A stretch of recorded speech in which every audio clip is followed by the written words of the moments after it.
Hey guys, welcome to another episode of the Let's Talk Wealth podcast. I'm Robert Montez with my co-host, Ms. Josie Ared. Hi. We are really excited with our guest today. We've got Michael Brown, a good friend of mine, here to talk with us. I am super excited to hear what he has to say because Mike has had a very interesting life from his time in the military, his time as a police officer, and just now as a business owner. And so before we go into it, Mike, I appreciate you being here. Thank you very much. I want to just give everyone a quick bio on who you are. That way they know a little bit about your story. I'm sure we're going to cover a lot of this stuff as we talk. But just about Mike, today's guest spent a decade as an Army Airborne Ranger, 4 combat tours, and time as an instructor at Ranger School, the military's premier leadership course.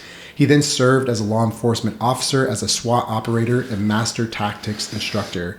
But here's where it gets interesting. He took everything he learned in those high-stake environments and built businesses with it. He's the founder of Headwaters Hospice and Palliative Care, co-owner of Mr. Knife Guy, and co-founder of Vantage Group. I'm really excited to talk to you about that. A mastermind designed to help small business owners level up. He's led in combat and crisis and in the boardroom, and today he's bringing all of that to the table. Thank you very much, Mike, for being here. We are really excited to chat with you. Awesome. Thank you for having me. Yeah, man. So as I was telling you before we get started, off camera, and when we were talking yesterday, I like to start these podcasts with a question that I just think gives people an opportunity to share who they are and some of their core beliefs. And that question is, if you had one message that you could share with the world today and somehow the entire world was magically going to hear it about something that's either positively influenced your life or, changed who you are for the better, what's the message you would share with the world today? I think hands down, I would say that accountability is an act of love. And the reason I think that is without accountability, we ourselves, we cannot grow, right? If you think you have all the right answers, your ego's getting in the way. There's another phrase that says, if you respond to somebody and say, I know, you shut off all ability to learn, therefore, everything thereafter. And so people ask me all the time, what made Rangers so special? Why is Ranger Regiment so special? And I think that peer-to-peer accountability, we are accountable to each other, to our leaders, to our subordinates. And I truly believe that is what helped us continue to level up. I agree, man. That was one thing too. I had a squad leader one time talking to me about that, and I made the mistake of just taking training cycles for granted. And I said something as like, here we go, another training cycle, same thing. And he's like, and obviously last names, but he's basically like, hey, Rob, if you're seeing this training cycle as the same thing, you didn't learn. It's like, no, the training cycle is an adaptation of every lesson we learned from the last training cycle and the last deployment. And I kind of knew that, but I was always walking into it as like, you know how it is. You start with a known distance range, then you team live fire, squad live fire, and all the way up to a battalion exercise. And it's a very similar process each time. And so it's very easy to fall into that, like, well, here we go again. And what fuck games are they going to throw me this time, And it's just like, but if you start thinking about it, like, it's like, no, dude, we're learning every single time and it's making a big difference. And this is life and death. So like, I hope you are continuing to learn. And that was a big thing for me that I just took me a minute to figure out. But man, I'm just so curious. Obviously, I know you spent quite a bit of time in the Ranger Regiment, but let's back up a little bit. Like, tell us about who you are, where you're from, all that stuff, and just kind of what led you to feeling and having this mantra that you wanted to share about accountability, because it's not something that people in today's day and age are always so, they don't. It's almost the opposite. I feel like people want to pass blame versus accept that I'm responsible for everything in my life. So how did you come to feel that way? Yeah. So my childhood. So I grew up between Idaho and Utah. Moved around a lot as a child. Parents bounced between some jobs, trying to find, the next opportunity and stuff like that. Lived in my grandparents' basement in Idaho for a number of years, summers, stuff like that. Spent the majority of my childhood in southern Utah, St. George, beautiful area, love it there.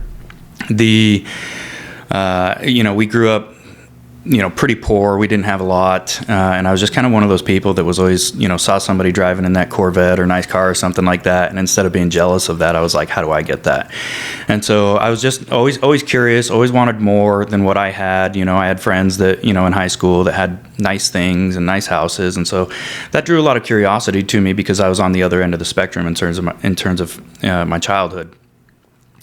Really didn't have any plans lined up for me. I just remember thinking, just between phrases I had heard from parents or other people, negative attitudes, just kind of, only rich kids go to school, the rich get richer, the poor get poorer, and, you really don't have much going for you, so join the military. I was patriotic anyways. I had plans to join anyways. Both my dad served in the Air Force. My stepdad was in the Marine Corps. And so went to the recruiting office when I was 17, enlisted in the Army, shipped off the same month I graduated, the same month that I graduated from high school. I actually enlisted. I didn't even know what an Airborne Ranger was. I actually enlisted with a Korea contract. Oh, wow. And so halfway through basic training, they raised, they were like, hey, we got 5 Ranger contracts. Who wants them? And I didn't want to. I wanted to be done with training. I was like, send me my duty station. I'm ready for some sort of, normal life. And my buddy Luke was nudging me. He's like, raise your hand. What are you doing, man? And I was like, I don't want to do more training. I don't want to be a park ranger. And he's like, no, man, it's not like that. Rangers are the best. They're the, special operations. And I was like, all right. So I raised my hand. They did a competition. Of course, the whole platoon raised their hand for the contract. So they did a physical fitness competition to kind of see who the top performers were. So they tore up my contract, signed a new one, changed everything from there, went to Airborne School, Ranger Indoctrination Program. I graduated that December 14th, 2003. And then before January, I was in Afghanistan. Oh, man, that's awesome. Didn't know anything, didn't know, my ass from a hole in the wall. I was lost. And so there, had no time to train. My first team leader was like, hey, here's all your equipment. Here's a bunch of name tags. Here's a thimble and a needle. You need to sew sew this on all your equipment. So I learned how to sew my first 2 weeks in my unit. And I got more stories about basic training, kind of how this accountability stuff tied into place. But really, what I found was like putting myself in Ranger Regiment, being surrounded by a bunch of A players, people that gave 110% and then some, really just changed my life. And I wouldn't be the man today. In fact, I wouldn't be the man today if it wasn't for Ranger Regiment and the military as a whole. I bought into it. I believe the core values. I bought into it. I was all in. I still had a lot of learning to go, but I shared with somebody just yesterday. He was asking me, he's like, hey, I just, got out just a few years ago, and I've been asked a couple times, like, would you encourage the youth to join the military today? And, I paused for a second, and I think I said, absolutely, because, I can't, in retrospect, say that I'd be as accomplished as I am today if it wasn't for surrounding myself with discipline, structure, and guidance of being surrounded by those type of people. Absolutely. Yeah, and for me, I had a similar-ish story. I had an 18 X-ray contract originally, so I was trying to go the Special Forces route. I didn't know anything about the Ranger Regiment. I just heard like Special Forces, and I joined later in life. I turned 26 my first week in basic training, so I was like an old man, in the Army. Mm-hmm. But I remember the first time I heard the Ranger Creed. And so I was in basic training, and there was a guy, his name was Jordan Burns, and I don't know where you're at. Hopefully you're doing well, Jordan. But he had an option 40 contract, and so he was going to regiment, and he ended up going to first bat. But he was just writing tons of Ranger creeds out. I was like, "What are you doing?" He's like, "I'm trying to get ahead. I know I'm going to need these when I get to RASP." And so he was just writing out Ranger creeds, and I was like, he had a Ranger handbook. I was like, "Can I see that?" And I just remember reading the Ranger creed, and I was like, "Dude, this is some baller shit right here. Like, this is where I want to be." But like I said, I had an 18 X-ray contract, but then I ended up failing selection because I found no points one of the days at selection, and then I only found 3 points my second day, and you have to find 4 over 2, and so that was the end of it. And it was a really weird thing, but they gave us an option. They said, hey, if you want, you can go back to selection next month.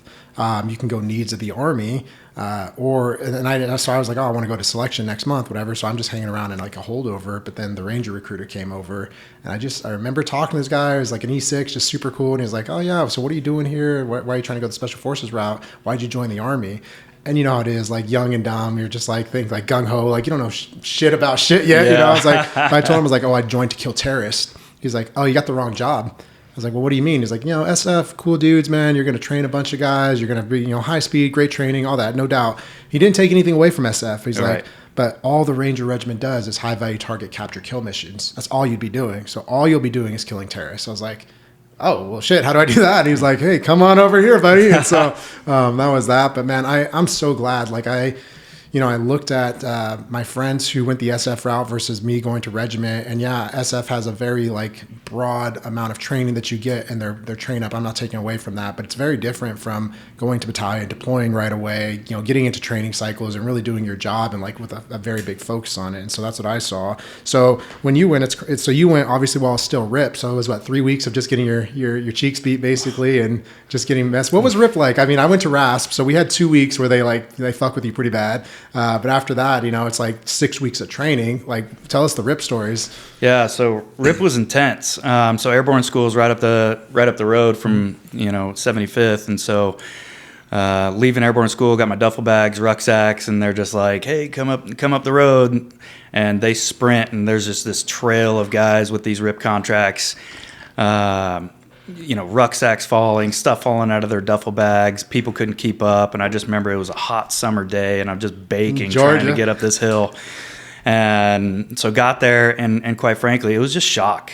It was shock. I mean, the physical requirements to get through RIP, I mean, I don't know, I can't speak to RAS, but it sounds like more of a selection process, a lot more, I don't want to say gentleman's course. I don't think it's a gentleman's course. It's like the first 2 weeks, from what they told us and what I've gathered, it's the first 2 weeks were very RIP-esque, and then the last 6 weeks are like, I remember I had a squad leader. Sorry for interrupting you, but one of the squad leaders at RASP, Staff Sergeant Hill, he was a fucking asshole the first 2 weeks. And then after the first 2 weeks, he just was chill. He's like, "Hey guys," he literally sat there, was like, "Hey guys, we're done with the fuck games. If you were going to quit, you would have quit in the last 2 weeks. Now we're going to train you up so you aren't completely retarded when you get to battalion." And so, but I don't think it wasn't like it wasn't really like, I don't think it was that hard. Like, I feel like there's harder things, but like for you guys, I mean, I'm almost embarrassed to say this, but RASP, like, we got the weekends off. Like, the hell is this shit, dude? Like, I was like, this is easy. All I have to do is make it till Friday evening. That's easy, dude. It's like, I just don't quit, like the weekend's coming, but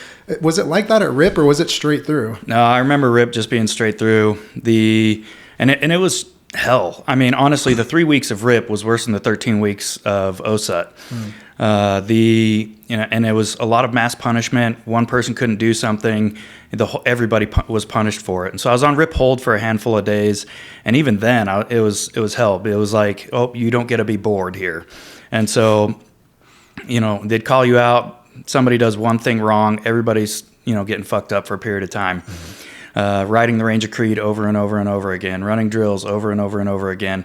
And then finally, the RIP class started, and it was just the same thing. It was beating the pavement, favorite position. My instructors were Sergeant Green, who's well known throughout regiment, as well as Sergeant Nash, who's won BRC several times. Yeah. And I mean, these guys would just take us on a sprint. Was this Sergeant just Nash because who became Command Sergeant Major Nash? I believe so. Oh, yeah. Gosh, okay. Yeah. So he was one of my RIP cadre. Yeah, I deployed with him. I mean, I was a E4, but I was being the jock. I'd see him around. He was nice guy. I feel like Command Sergeant Majors by that point, they're like, "I don't have time to be stupid to you." Like, I'm beyond those. But anyways, go ahead. And so I remember one time he took off on a sprint. He's like, "Stay with me," and so Sergeant Nash took off. I think he had just completed the BRC, just prior. He was training up for the BRC, and I just remember doing everything I could to just stay close to him. And he was like, "You three, you just ran a 5-minute mile or something like that." And it was just kind of one of those things that I didn't think I could accomplish. Mm-hmm. I mean, RIP in general, you get through it, and you're just like, how the hell did I even get through that? And so it's this mental perseverance and resiliency is really what gets you through that, and physical fitness. Mm-hmm. I really struggled. I'm a short guy. I'm 5'8", so I really struggled with the road march. And I believe it's a release run in RASP now. I could be wrong in that, but it was a formation ruck. Oof. And so it was 12 miles, 3 hours, but they did 11 miles in 2 hours. And then the last mile, they just paced it out super slow. But it was because it was formation. There was no slinking. If you got more than 5 yards from the guy in front of you, they pulled you, threw you on the bus. And having the short legs, of course, they put somebody that can stride out up front because they're probably doing 11, 12-minute pace for the majority of the march. And I remember at one point just struggling, sweating, legs hurt, shaking, trying to just keep up, trying not to slinky, trying to stay, within arm's reach of the guy in front of me.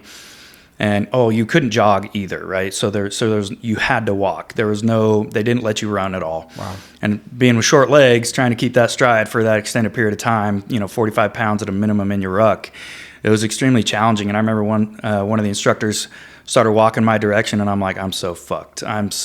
This is happening right now. I can't believe after everything I put in.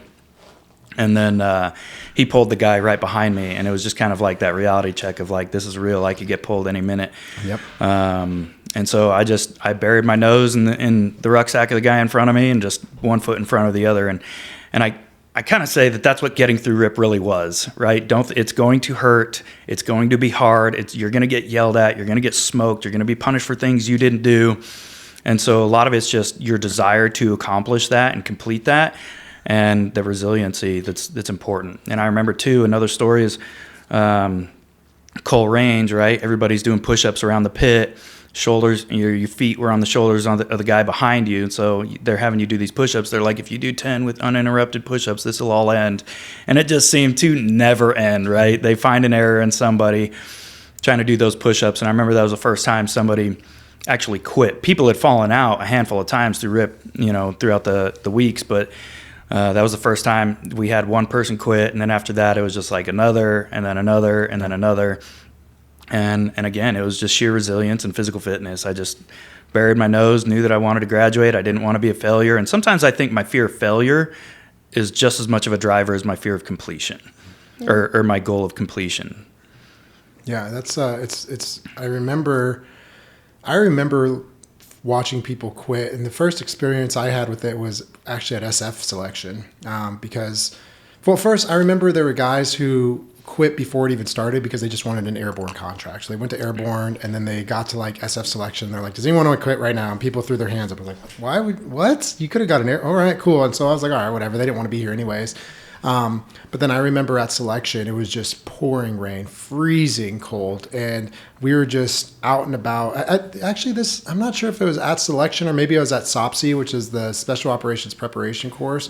But we were just outside, and it was freezing rain, and they just made us stand by ourselves. You couldn't get in your sleeping bag. You just had to stay either sitting up or standing. And then it was the classic. They had a barrel, like a fire with pizza under one of the bays. And they said, if you quit, you can come over, you can have pizza, you can just stand by the fire, and it'll all be over. And it was just, they had us do this. It felt like forever, but realistically, it was probably 4 or 5 hours just sitting there by yourself with your own thoughts freezing. And you just walk people like in the night, in the dusk, like, because it started at dusk and went into night, and just watched people walk to the fire. And I just remember thinking, like, I'd fucking die first. Like, I refuse. Like, what am I going to do? Go back to my family and be like, yeah, I quit because I got a little cold, And then I remember in RASP, we had this guy. I don't know what his name is, but he was like, I think his name was like Galarpy or Galepsy, or it was something. It wasn't Galepsy. It was like Galarpy. It was this weird name.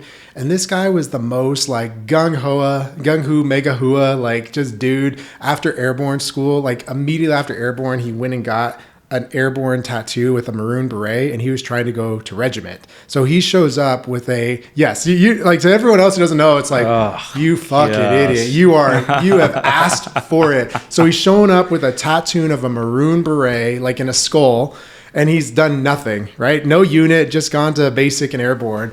And dude, this guy Wait, explain the tattoo, because I don't know what. Okay, so this tattoo, essentially when you go to Ranger Regiment used to have black berets, okay? But then, and that was like, it stood out. It was like, these guys are Rangers, these guys are like special, okay?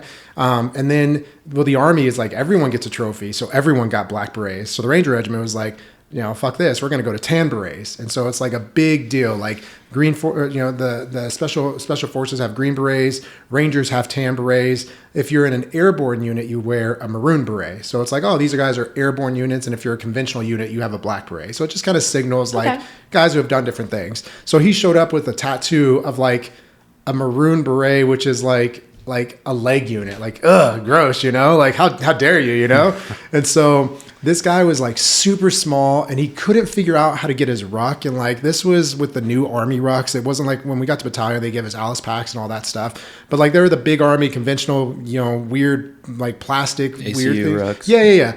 And so he had it all like lowered. He didn't know how to like get it up on his shoulder. So it was like sitting back. He looked like a Ninja Turtle. And this guy was running. And I swear to you, this is the first like time I don't know first, but one of the first things I remember with someone quitting is we're doing this road march, and they're having us like buddy carry people, and like it's just making it suck. And this guy's dragging, and one of the cadres like, Galarpe, you should just quit. He's like, I'm not going to quit, Sergeant. I'm not going to quit. He's like, quit, man. You're holding everyone back. Everyone here is going to fail because of you. Help your Ranger brothers. Help your Ranger buddies. Quit. Just quit. And he's like, no, I'm not going to quit. It's like, all these people are going to fail. You're going to let everyone fail because of you? Just quit. He's like, okay, I quit. And the guy's like, fuck you, pussy. And he just took off, and that was that. He was done, right? And I was like, oh, shit, that was pretty funny, And another thing I remember at Cole Range is that we were finishing Cole Range. And for those who don't know, Cole Range is like where it just like you get all the suck put on you. Like it's like a week of no sleep. I think you sleep maybe 3 or 4 hours over the week. I know I've told this story before, but I remember in Cole Range, they would have us do land nav, a day iteration, a or night iteration. You get smoked all day, all day. And I remember having a conversation, a full-on conversation with a cadre. And one of the guys' name was Sergeant Sugimoto. And in my mind, I had this full-on conversation with him. And then, like, all of a sudden I woke up and I was out in the middle of the woods just walking, doing land nav. And I was like, where am I? Like, I full-on hallucinated, just been lack of sleep. But, like, we were finishing up Cole Range, and they're like, all right, we're going to run back to battalion. And it's like 7 to 10 miles. I forget exactly, but it's a ways. And they just start taking off. And everyone's exhausted. And you're like, fuck, there is no way I can do this. But I'm not quitting. I'll die trying. And so, like, we're running, and you see guys like if you want to quit, just fall out. And you see guys, like, falling out, like a handful of dudes. And literally, we turned a corner. We maybe ran, not even 3/4 of a mile, but just far enough to go around a corner. And there was the bus. And it was just that one last test to see who was going to quit because they thought, oh, I've got this 7 miles or whatever to get back. And it's like, dude, you did all the hard stuff. And you were less than a mile away from being done, and you fucking quit. And it's just like, it was lessons like that, though. It's like, nope, I will die. I'm not quitting. I refuse. And that was something I really, I liked with the Ranger Regiment. But go ahead. If I may, I shared with you that I wouldn't be the same if it was for the military and especially Ranger Regiment. Again, kind of a rough upbringing, but, soft parenting, whatever you want to call it. I just had the mentality, when life gets hard, you don't have to do it, right? And so admittedly, I wrestled for a couple years, and then it was challenging. Wrestling's an extremely hard sport, and so I was just like, I'm not going to do it again. And so I just stopped. My senior year, I didn't play senior year football because I was like, I wanted to chase girls. Mm-hmm. So my priorities were off. Quitting was always on the table. It was always an option for me. When I joined the military, it was my first time away from my family for an extended period of time. I'm just on my own. And it's like, I'm not going off to college. I'm going off to the military. And so it was very abrupt for me, a lot different than anything I had experienced. And admittedly, and not a lot of people know this, in fact, nobody in my I don't know if I told anybody close to me that I was in the military with. I remember, I don't know, a month into basic training, give or take a week, I went into the drill sergeant's office late at night. He was in there doing some paperwork, and I went in there. Drill Sergeant Grove, if you're listening to this, I owe you so much. I went in there, and I'm like, Drill Sergeant Grove, I got to tell you something. And he stood up, and he's 6 foot tall or whatever, and standing in front of me, and I'm like, hey, I want to quit. I was like, you tell him whatever you want. I don't care. I'll sign any paperwork. I'm done. This isn't for me. And he got beat red in the face, and he said, get the fuck out of my office. So I turned around and beat feet, and cried myself to sleep that night. And I woke up the next morning. I was like, well, I guess I'm here. I might as well make the best of it. And so I went from being a person that wanted to quit to ended up doing really well, squad leader, platoon leader. And I remember during our final training exercise, or FTX, you went everywhere in OSA with a battle buddy. And Carbajal was my battle buddy. He was a stud. And I remember we were walking, and Drill Sergeant Grove goes, Brown, come here. And I was like, hey, Carbajal, come over here with me, because you went everywhere with your battle buddy. And he goes, no, not him. And Carbajal kind of looked at me, and he's like, you okay? And I'm like, I have no idea. So I went over to Drill Sergeant Grove, and he was sitting there by himself, and he looks at me, and he goes, how's it going? I'm like, it's going great, Drill Sergeant, appreciate it. And he's like, how would you feel if I had let you quit? And I was like, that would have sucked. And he goes, okay, carry on. And that was it. And that was one of the last things he said to me. And so from that point forward, like, I realized that if I didn't quit, I could accomplish a lot more than what I had originally anticipated that I could. And then fast forward, getting the Ranger Regiment, I explained getting through RIP, put on my tan beret. I think I'm going to be one of the boys, right? I now have a tan beret, a scroll on my shoulder. I walk into the squad bay and instantly start getting smoked. I just get hazed constantly. And, that thought crossed my mind, and I'm like, fuck this. Like, what did I sign up for? I thought I was going to, one of the boys now. And, I don't know how Ranger Regiment is when you were there, but like if you were not tabbed, you were a piece private, of shit. yeah. You were a private. And, the other thing too is I had, Sergeant Sullivan, or everyone called him Soli, aka Satan. Love you too, Soli. But we'll talk about that. I want to share some of that as well when we get on the subject of leadership, the good, the bad, and the ugly. But it was just hell. It was hell on earth. Anyway, I had a 2-man gun team. When I went to Afghanistan, I weighed 155 pounds with all of my equipment. I weighed 315 hiking up the mountains of Afghanistan. It was brutal, right? Because we were short a guy, so I was both the assistant gunner and the ammo bearer. That's crazy, man. They didn't assign someone else? There's just 2 men? Just 2 men. That's my team, crazy. Yeah, my team leader was the gunner. I had my rifle, my full combat load personally, 210 rounds, 5.56, radio, all that stuff. And then, spare barrels, tripod, everything, and 700 rounds of 7.62. That's insane, dude. To think about that. Just even 700 rounds of 7.62, people don't realize how much ammo weighs. Dude, I remember having to throw on extra nut sacks for the saw gunners or whatever. I was never on a weapons squad. It just never happened because I was a recce private. So me and 5 other dudes went straight to recce because they were so short guys, which never happened. But it was really a cool experience because it was. And what is recce? So reconnaissance. So in the Ranger Regiment, there's your normal line units, which are just your standard infantry platoons. But then there's specialty units. So a K9 unit, snipers, reconnaissance, stuff like that. And so recce, the job is gathering intel. Basically, a lot of times before you hit a target, you do everything you can with air acids, gather as much intel as possible. But sometimes there's just some things you can't see from the air, so you need guys on the ground. So we would go out and you'd be looking at the compound. You're gathering people's patterns. You're seeing which way doors move. Do they open in or out? How big are windows? What are entry points? Where can we breach? Just stuff like that. And so it's big boy rules in recce because typically to go there, you usually have probably 3 deployments, if not more. You've gone to Ranger school, so you're a leader, and then you get to go to a specialty unit. Well, they were just so short guys when I got there that they took me and a handful of other privates, and we didn't know shit from shit. And they put us in recce. And it was okay, so now we have to learn all the normal Ranger infantry platoon stuff, but then we also had to learn, all the recce stuff. And we were, glorified gophers. I was not a high speed dude. Anyone who's listening that was there with me is yeah, Rob kind of sucked. I'm sure that's probably what they're saying because I was a private. I don't know what the fuck I was doing, But it was a cool learning experience. But yeah, man, you just kind of look at the way that all that comes together. And then for me, it was kind of nice to have that, but never was on a weapons squad. It's one thing I always regret. I had to obviously carry 240 and different things like prepping for school or, all that good stuff, or just different things hey, everyone's going to carry the 240 from time to time. But I just remember looking at that thinking that looks like it sucks until it's time to fucking lay the hate. And I was that looks pretty cool, So what else? So you started on a weapons squad. Then what was your career like from there? Let's talk too. So you said you had 4 deployments, is that right? Mm-hmm. Okay. So first deployment's pretty much right out the gate, it sounds like. And then where were these deployments to? Afghanistan, Iraq? Where did you go? So the first one is Afghanistan. Came back, went to Ranger school, had to recycle mountain phase. That was my second opportunity to kind of, am I going to quit or am I going to persevere? And I just thought about my team and, myself, my values. And I was like, nope, I'm not quitting. I'm going to do this. And mountain phase was brutal. And doing that back to back was intense. Graduated Ranger school. My unit had already deployed. And so came back within 7 days. We went up to Fort Bragg, deployed. I met the team. Took a team immediately once I got there. So it's a new team. So did you take over a new team? Nope. So I went into weapons squad. Okay. And so it was a new team for me, right, but still in weapons squad. Now I was the gunner. This was second deployment was Baghdad.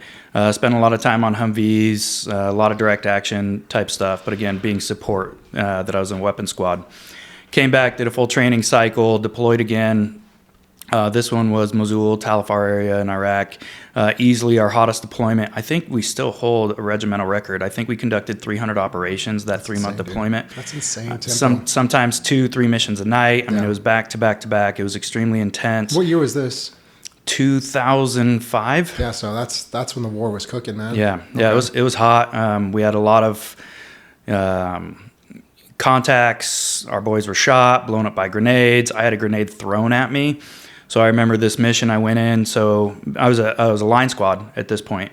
So I took a line squad on that last training cycle, deployed, and so we breached the gate. The front door was open, so we blew through the courtyard, entered the front room, or this kind of like entry room. I was a one man on the stack entering into this large room, lots of open doors. I saw squirters running upstairs. Squirters are people that are trying to escape or run away. And usually it was open engagement for squirters, but I had just missed them. They had ran upstairs. And so I button hook. I go to the left. There's an open door on my left. I feel the tap on my shoulder. One of my good friends, Dennis. So I feel the tap on my shoulder. I go to turn into this doorway, and this guy's already got his arm up, and he's like this with a grenade in hand, throws this grenade. I remember moving my head out of the way and watching this grenade go right past my head to the point I could see Dennis kind of follow it with his eyes as well, and this grenade goes right past our face, go in, engage the enemy, eliminate the threat. And I remember just standing there kind of bracing for impact, waiting for this grenade to take off my backside. It never went off. Fuck me, dude. So if you know anything about a grenade, there's a grenade body, and then there's a fuse that goes down into the grenade body where the powder is and stuff. And then what ignites that fuse is when the spring or the spoon, I guess, pops, and so that ignites the fuse. And then what holds the spoon in place is a cotter pin. So this little pin sticks inside of that spoon and holds that in place. And then connected to the cotter pin is a loop. So that's what you see in the movies. They bite it or stick their finger in it and pull, and the cotter pin comes out. They release the spoon, and it triggers the grenade. Well, this guy had stuck his finger in the loop, pulled the grenade, and threw the grenade. Well, the loop broke off, and the cotter pin stayed inside of the spoon. That's crazy. Holy shit. Yeah. So that was a close call for me. Damn, dude. Anyways, went in, eliminated the squirters. They had jumped from rooftop to rooftop. So I don't remember if it was snipers, just another squad. They ended up shooting the squirters. And then my squad leader was like, hey, or the platoon sergeant was like, hey, take your team, go next door. So then I had to clear another house right after, everything that happened right next door. Also super scary. Went in, detained some people, got to the rooftop, confirmed the engagements, where the threats were eliminated. Saw some shit I didn't want to see. That unfortunately there was a child in one of the hands that were squirting away, so that was pretty tough. Something that sticks with me. Mm-hmm. But yeah, it was back to back to back to back to back to back. So at the time, I wanted to get out of the military. I was just going to do my 4 years, get out. So I'd learned of hometown recruiting, and I was like, oh, you know what? I wanted to be a pilot. I was, dating a girl at the time. Her dad was an airline pilot, and so that was kind of my plan. I was like, I got a plan in place. I'm going to do hometown recruiting. I'm going to start flying while I'm a recruiter, and then transition out of the Army, hopefully with my pilot's license, where I can start my new career. Moved down to St. George, got married, got divorced, short-lived, married for all the wrong reasons. They're great, wonderful people. I just whatever. So then I was like, well, fuck, what am I going to do now? So I ended up re-enlisting. That was another thing. Recruiting at that time was an extremely challenging moment for me. I think it had the highest suicide rate of any job at the time. The standards were extremely high. Nobody wanted to join the military. The expectations on the recruiters were extremely demanding. So it was another thing that tested my resiliency. I was successful in it, right? So I got all the awards and accolades as a recruiter. I did really well, but it was extremely challenging and it didn't come without effort. So I decided to stay in. I called my branch manager and I was like, hey, what's out there? Can I go back to Ranger Regiment? Do I do this? Do I do that? And he's like, well, we got a long-range surveillance unit that's standing up in Fort Lewis. And I was like, oh, recon, that sounds cool. Never done that. So I went and deployed with Charlie 38 LURS, stood up Charlie 38 LURS, deployed. So I did reconnaissance for a little bit. I loved reconnaissance. I love direct action, but I really loved reconnaissance as well. So that was my last deployment to Iraq. So this was the big Army? It was big Army. Okay. Yep, Charlie 38. So we were attached to an MI unit. Came back from that deployment and got let's back up. So what did you notice are the differences between big Army deployments versus battalion deployments? I think it's the varying degrees of soldiers' characteristics. And so I talked a little bit about being in Ranger Regiment, how everybody's just top notch, give 110%, hyper accountable. I want to be the best. I want you to be the best. We will be the best. Where Big Army, you just had this mix. You had a handful of those. You had a handful of people that didn't want to be in the Army anymore. You had a handful of people that just didn't want to put in that much effort. They were more concerned about getting off at a decent time than doing, appropriate training. And so that's, again, like I say, that's what makes regiment different is you have everybody that's just hyper accountable. Everybody wants everybody to be the best. They don't want people to their left and right that are the best. People in Ranger Regiment want people to their left and the right to be the best. And so you just had a mix of characteristics that didn't necessarily align, which made it a big leadership challenge as well, because now I'm like, well, this is a lot harder to motivate people because not everybody had the same motivator, right? Some people wanted to go home, cared more about their family, personal life, getting college done, whatever the reasons were for being there. And so that was challenging, and I would say that that's probably one of my biggest takeaways from that is just, it really highlighted the character of those that are in Ranger Regiment and just, the A-player personalities. And I apply a lot of what I learned in Ranger Regiment and the team and kind of the expectations and accountability in my businesses now today too. So came back from my 4th deployment that was in southeast Iraq, where we did a bunch of reconnaissance on the border, the Iranian border and stuff. And I'm sorry to interrupt there, just because, again, so when you're doing reconnaissance with a conventional unit, what does that look like? What was your guys' main objective? What were missions like as far as going out? What were the sizes of, your element that you were traveling with? What did that look like? So we would typically travel, we'd establish a forward operating base and typically partnering, because this was 2009, 2010, where I think the military strategic plan changed is we're going to work with the Iraqi military as opposed to independently of them. And so we went to this, we established a forward operating base actually at one of their kind of FOBs. Not even a FOB, it was just like a building where they were pulling security and just kind of stationed. There was a handful of Iraqi soldiers there. And so we went as a platoon to that location, and we stayed there, set up our own security, and then we conducted operations in small units from there. And so, we'd go out in a squad-sized element, we'd set up cameras, patrol the Iranian border, look at some, anytime they had activities, we were under glass and just monitoring that from a distance. So nice. Collecting intelligence. It was mostly, I don't know that it was, I think it was more or less border patrol than it was, preparing for an objective that another unit was going to hit. Okay. Makes sense. So came back from that deployment, got orders to take me to be 4th RTB, to be an RI. Love that. That was a great time, great experience for me. I was an RI for a handful of time. This was another life learning moment for me as well, where I was working my ass off, doing all the right things. And just from a character perspective, I just noticed that everybody loved Dan Shed. And, and what I realized is I'm like, man, why is he getting all this recognition and all these awards and accolades? I'm busting my ass. I'm doing as much as him. We're in the same position. He's a good friend of mine, peer of mine.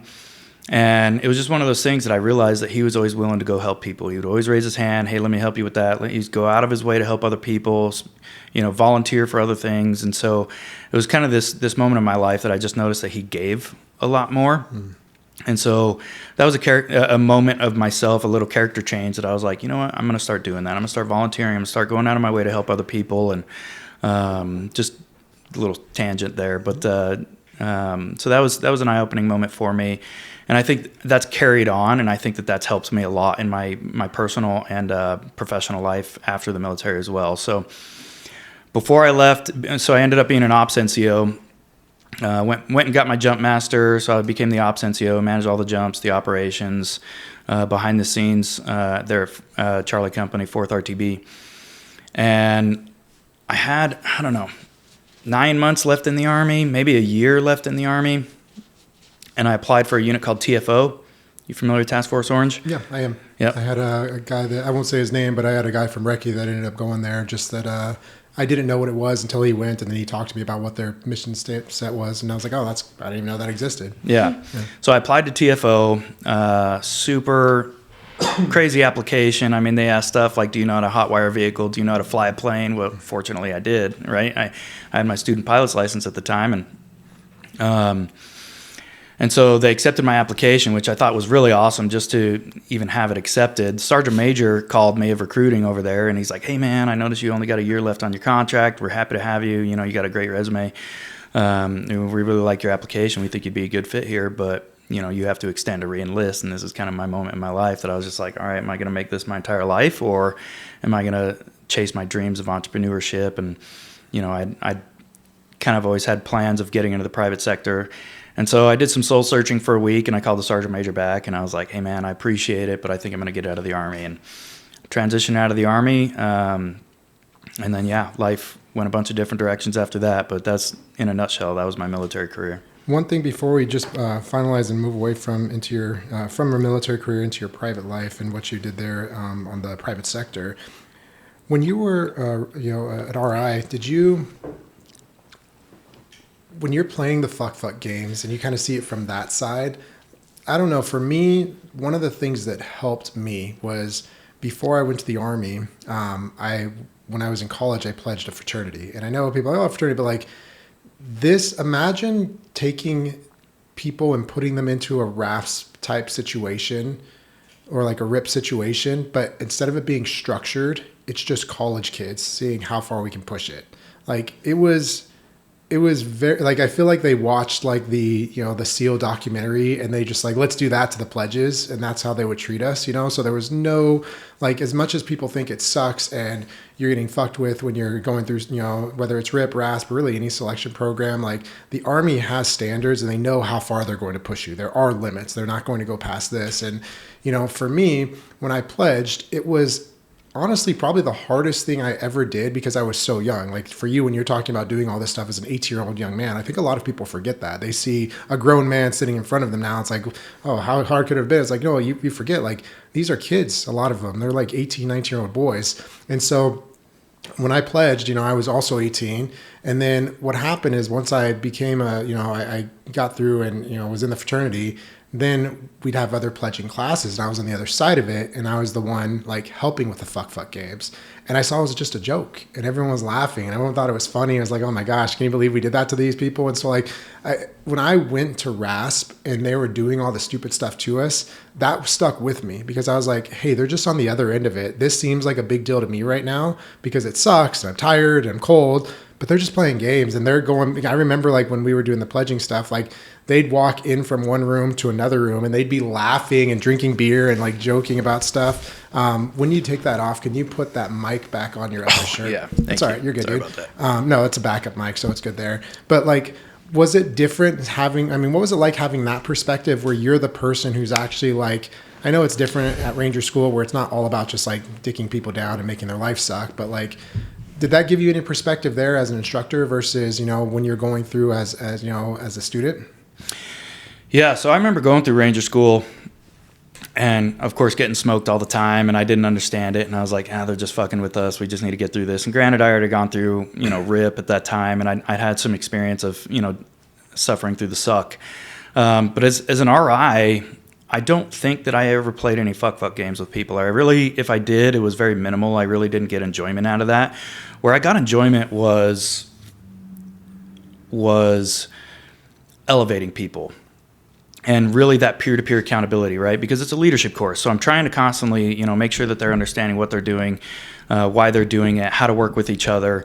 And so I wouldn't say that I was playing fuck games with people, but I was trying to hold a very high standard. Ranger Creed meant a lot to me, and it was just one of the standards mean a lot to me. Performance means a lot to me. And I used to share at graduation class something about the 50-pound tab. And so I would, right before graduation, I'd pull a handful of students aside and I'd say, the last 63 days, assuming you went straight through, right? But the last several months of going through Ranger School is going to be the easiest part about being a Ranger. Because everywhere you go after this and they see that you have a Ranger tab, people will instantly expect more of you. They're going to know that you're a higher standard. They're going to know that you're not going to quit. They're going to know that they're going to believe that you have the answer to everything, whether you do or you don't. Mm-hmm. They're going to believe that they can follow you into combat or any situation because you're wearing that Ranger tab. So when you think about it, going through Ranger School, when you leave here with the tab, it's going to be a lot harder, and you have to wear that on your uniform for the rest of your career, or if not the rest of your life. You tell somebody you're a Ranger, and they instantly expect more of you. So I tell them, I'm like, this was the easiest part of being a Ranger, is getting through this, because now you have to wear that 50-pound tab on your shoulder for the rest of your life, and people are just, the expectations increases significantly. And so as an RI, I don't think that I play fuck games, but I made it very clear, like, I have very high standards, and I'm not going to forego those standards. And of course, one way to motivate that and reinforce that is through smoking people. Yeah. Yeah, I think that people miss that, and sometimes people don't like this with how soft the world's getting, and maybe we can use this as a segue into the private sector. But, it's very different being in the Army, specifically like in the Ranger Regiment, where everyone, 100% and then some is the expectation. The standard is the standard. Like, I will uphold the standard. And that's, that's the thing I really loved about the Ranger Regiment as well, is that I'm a very much like, the right answer is the right answer. There's a way to do it. This is the way, and Ranger Regiment, I felt like, gave you the structure to follow, but enough like creative leeway to be creatively destructive. Like, how can we like outthink this solution and just bring massive amounts of violence in the most creative way? And I like that, but like, I think that a lot of people, they don't, going back to accepting accountability, and especially in the private sector, it's just not the same. It's not 100% and then some. It's like, strive for the minimum. I remember going to Airborne, and one of the guys, just, I don't know his name, but just this like traditional black hat, just, black guy who was like, strive for the minimum, Airborne, strive for the minimum, right? Like, he was just saying that because he just wanted to get people through, and then, yeah, you show up to regiment, and it's like, again, 100% and then some. And I think about that a lot. And it's like, even to this day, like, that's why I have the memorial wall up here. That's why, like, I find myself like going through just at different spots in my life, the Ranger Creed, multiple times a week, and thinking about what it means. And, and like, again, you think about different stanzas, and like, the expectations, like you're saying, is, people do expect you to move further, to move faster, to fight harder, to do all those things. And it's like, man, like, all right, am I going to live up to this? Like, and you hear people in battalion talk about like, hey, you pay the rent every day. Like, you have to prove that you belong here every day. I think everyone sees guys who get RFS'd, and it's not always the worst guys. Sometimes it's great guys who just fucked up, like, hey man, people get DUIs, people get in bad situations or whatever. And it's like, the standard's the standard, bro. Like, we love you, but it's time to go down the road, And so, before we segue, I'm going to jump in real quick. I was going to talk about it earlier, and I said I would circle back to it. So talking about having high standards, and and I have high standards in the private sector and with my businesses as well, and I'll get into that and tie that all in. But my first squad leader, Solly, right? He's known throughout, I don't know if it's regiment, but definitely battalion at the time, as Satan. He was just absolutely brutal on his team. And so I just remember hating life. Like, we weren't allowed to sit. We weren't allowed to relax. It was, right, so we had to stand. I got heat rash on my back one time during EIB training, and to the point I could barely wear a T-shirt without cringing. And, so I tell him, I'm like, I think I need to go see the docs. Like, this is so bad, and I can't continue, kind of thing. Like, can I get this looked at? And he goes, let me see. And he lifts up my shirt, and he takes my belt, and he grinds it up and down my back, up and down that heat rash. Just brutal. When you pinned on a new rank, it wasn't just a fist. He'd grab a helmet and he would smash that pin into your shoulder, into your collarbone, or whatever the case may be. He was an asshole. He was an asshole, right? He deserved the name Satan, And I just remember, when it came to training and EIB training, we were out there till the sun went down, throwing grenades and running drills, and he was just out there and pushing us. We'd see all the other squads leaving at 4:35 or whatever the case may be, and it was extremely disheartening thinking that I worked for this asshole and they got all these cool leaders that are just, hey, just execute, and we'll train to standard, right? But like we're that was it, and we were there later than everybody. We were PTing better than, harder than everybody. And he was in extremely good shape, right? Physical fitness was very important to him. There was no letting off the throttle. We went out one time after work, and he was like, hey, you're a fucking private. If any girls talk to you, you're to send them my direction. You're to say, I'm not allowed to talk to you. You need to go see, my squad leader over there. It was all the time. He came into the barracks one time, called us out of the room. We would lock our barracks door and pretend like we weren't there. He saw me in the hallway one day, called me over, told me to do push-ups, started kicking me while I was down there doing push-ups. This is a weekend. And, he was just relentless. I will say this. We all went True Blue on EIB. We all won squad competitions. We had the highest PT scores. We all graduated Ranger School. We all, and we were, I would argue, we were the best squad in battalion, if not regiment. I would have put us against anybody, and that was because his standards were so high of us. Do I think he could have accomplished the same thing, with using other leadership That's what tools? I was gonna ask, if He it was probably could have necessary. accomplished the same thing, but that was his methodology of going about it. And so it was brutal. So I remember when we found out he was going to a different, take a platoon or going to ops, and we got this other squad leader, cool guy, super chill. We started leaving earlier. I'm saying waving goodbye to the other squads as we're walking out the door. And it was kind of this aha moment, and I thought life was great. It's chill. It's not like walking, dress to the chow hall. We'd walk in formation to the chow hall. I mean, he would check our shave every day. It was brutal. But when we got the second squad leader, it was pretty polar opposite. So for me, I was like, oh, life's good. This is great. Way better. What I noticed is our PT scores went down. I had less confidence in our squad. Not that we weren't still top performers, right? Comparatively, but we definitely didn't. We're not performing at the same level that Sully had us performing at, and it was kind of one of those aha moments for me where I was like, like the more work you do, the better outcomes are. Mm-hmm. And so again, do I think he could have accomplished the same thing with using other leadership skills? Yes, but his standards were his standards, and we were not going to fall below them. And so for years, I was just like, as much as I hate that guy, I appreciate him immensely because I learned valuable lessons, and he pushed me far more than I ever thought I could have accomplished. And he actually reached out to me recently on LinkedIn. It was super bizarre. I was shocked, and he goes, "Hey man, I hope things are going well."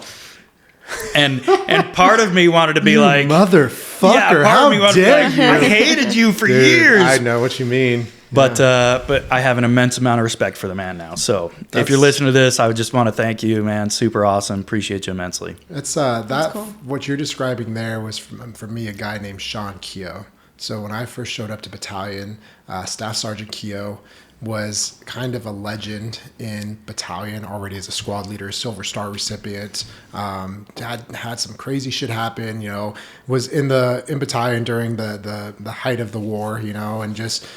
And he was kind of not soft spoken. He was just quiet, and he had this like Batman gravelly voice when he would talk, but like he just didn't say much, and he didn't look like he was in crazy good shape, but it was because he was so broken. And I came to find out he had gotten like blown up like twice. He had a mission where a ranger had gotten killed, and basically he had positioned himself in between the casualty that was being treated and some insurgents they were fighting against. He took a round and refused like medical evac, kept fighting, like all through and to the point where it wasn't until the next morning that they exfilled. So did everything 100% and then some. And he was exactly what you're describing, just brutal. And then being a private in recce, like he did everything he could to make our lives suck. And and at that time, he just didn't like me. And then I think I know kind of where it came from. And looking back, it's like, all right, we all have our flaws. And there was like, I was really like tried hard at regiment, like when we were doing our jobs, but I hated the stupid shit. Like, it's just like, dude, why are we doing this? And again, being a little bit older, like I never shammed on anything important. I gave 100% and then some. But it's like, oh, we got to go police up the compound. I'm like, oh, fuck, I'll find a way to sham a little, right? And so, but he was a dick. But then I was talking to other people, and someone started talking to me about the deployments he had, like that they had kind of grown up in battalion together, and the things that he had gone through, and the types of, he was like, yeah, dude, I was on this mission here. I was on this mission when this guy got killed. And he was telling me the stories, and it really hit me. That's like Sergeant Keogh, I think, just didn't know how to use leadership the best way to help us understand what we were getting ready to go into. And so the only way he knew how to do it was to be a dick and to make it suck and to try and give you as much just like garbage in your life and make you hate everything about everything that's happening around you, because he was like, dude, this is nothing compared to what we're going to be going into. And I think he was really, really trying to get us to see just like how big of a deal it was. And I remember I've told this story before in our podcast, but I remember one of my first live fires. It was in Recce, and we were doing a break contact. And so we were doing a break contact. So we set up our claymore. We clack off the claymore, and then we're breaking contact. And again, it's like one of my first live fires. I don't know what I'm doing. I'm just like trying not to mess up, and I'm kind of going through the motions. And I wasn't like sprinting.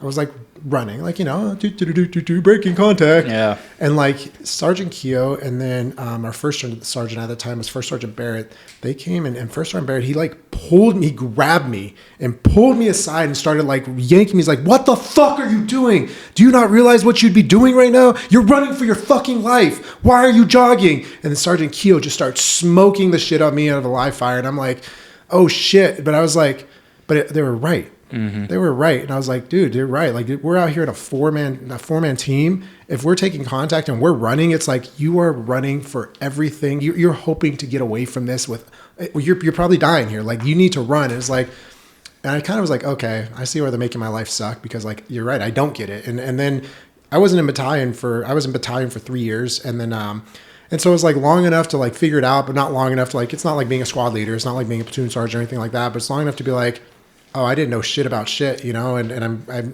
understand why they're doing that. But when you transitioned, so you left the military and then you went to the private sector. Where did you go to afterwards? Yeah, so before I get in, I don't get into that right after this, but my earlier statement that accountability is an act of love. That's a perfect example of that. Why aren't you fucking sprinting? Your life is on the line right now. Do you want to die? Right? A passive leader, somebody that didn't believe in accountability, would have just gone through the motions or allowed you to go through the motions. But because he cared about you, he ripped into you. And he made it so serious. He made it so important to you. He was so aggressive about it because he cared for you. Mm-hmm. Right? And that's like, when I try and tell people that accountability is an act of love, that's really the message I'm trying to deliver. And I've been hyper accountable since I've had that realization that like, I'm not going to fail at anything I do. So if you fail, I fail. So I will always say something. And I tell that to my team, and it's hard, right? It's hard using that belief that I got from Ranger Regiment and truly caring about the guys to your left and to your right. So now I'm working with a nurse, and I'm like, hey, you need to do better at this. You need to do better at this. Here's the expectations. Why isn't this happening? How come, why aren't we doing this? If I wasn't saying something to that person, it meant that I didn't care. I didn't want them to be successful, or I didn't care if they were below the standard or whatever the case may be. But because I care, I say something. Mm-hmm. And so that's a perfect example of my earlier statement that accountability, I just truly believe if you're holding people accountable and holding yourself accountable, it's an act of love. Where did you come up with that statement? Did you hear it, or did you just like, it's just something you realized one day and put into words, or how did you come up with that? It's just something I realized one day and I put into my own words. I was just like, I was trying to explain to people the importance of accountability and not being afraid of it, right? People typically hear accountability and they think of, they have a negative tone or connotation to it. And I don't. I'm like, I want you to tell me if I'm making a mistake. If there's something I can be doing better, I want you to tell me. And I look at it the same way. And so when I tell you things, when I say, hey, you can do better, hey, that didn't go well, it oftentimes is met with like defense, mm-hmm. right? People instantly get defensive. Oh, I'm not doing well, or I'm not doing this. And it's like, no, you're doing X, Y, and Z fine, but like this needs to be better, or you need to improve on this. And I'm only sharing this with you because I want you to be successful. Right. And some people, right, those that are not self-accountable, they do one of two things, right? They quit, or, typically that's it, right? And They're going to quit. That says a lot about them too, because it's like accountability is an act of love. Well, you also have to be accountable to yourself and care about yourself enough to be like, this is constructive criticism, and how can I make myself better because of this? Because I care about myself and I care about how I'm perceived. Yep. Absolutely. And I tell everybody, I'm like, that if I tell you like, hey, there's room for improvement, and your first response is blame or deflect or an excuse or justification, and not that it's not always valid, right? But I want to hear some sort of acknowledgement, because if people do not express that they're accountable to something, the behavior will not change. right? And I use that all the time in bad organizations or bad leaders. I'm like, if people are not accountable to something, the behavior will not change. That is the first step of change, is that realization of like, again, you might have a reason or justification, but if you're deflecting and blaming something else, you no longer think that you're responsible for that change. I even think if you're not even 100% responsible, or even if you don't feel like you're responsible, take more blame than maybe you think that you should, because there's always a lesson in something, right? If something happens where you feel like maybe you got the short end of the stick, it's like, okay, what position did I necessarily put myself in, or how can I not put myself in that kind of position again, or what can I take away from that to where this doesn't happen again, even if you're the one that got the short end of the stick. Absolutely, yeah. Even if you've got a legitimate justification, it doesn't change the fact that you own it. Right? If there was something, you should always things can be true. Like, two people can be in the wrong, two people can be in the right. Yep, absolutely. Absolutely. And that's what reminds me too of just like the idea of like, an AAR and the brutal honesty of it, and this like, here's what we expected to happen, here's what actually happened, pros and cons of both. These are the lessons we're learning, and sometimes those lessons are hard. Like I have my buddy out here, Dylan, who is also at second bat, and but a little bit after me, and we had a guy. You see guys. Again, Ranger Creed, recognizing that I volunteered as a Ranger, fully knowing the hazards of my chosen profession. Those hazards aren't just in war. Those hazards are in the life you're living. Those hazards are in training cycles. And so we had a guy who in our platoon got killed on a training cycle just due to a complete accident.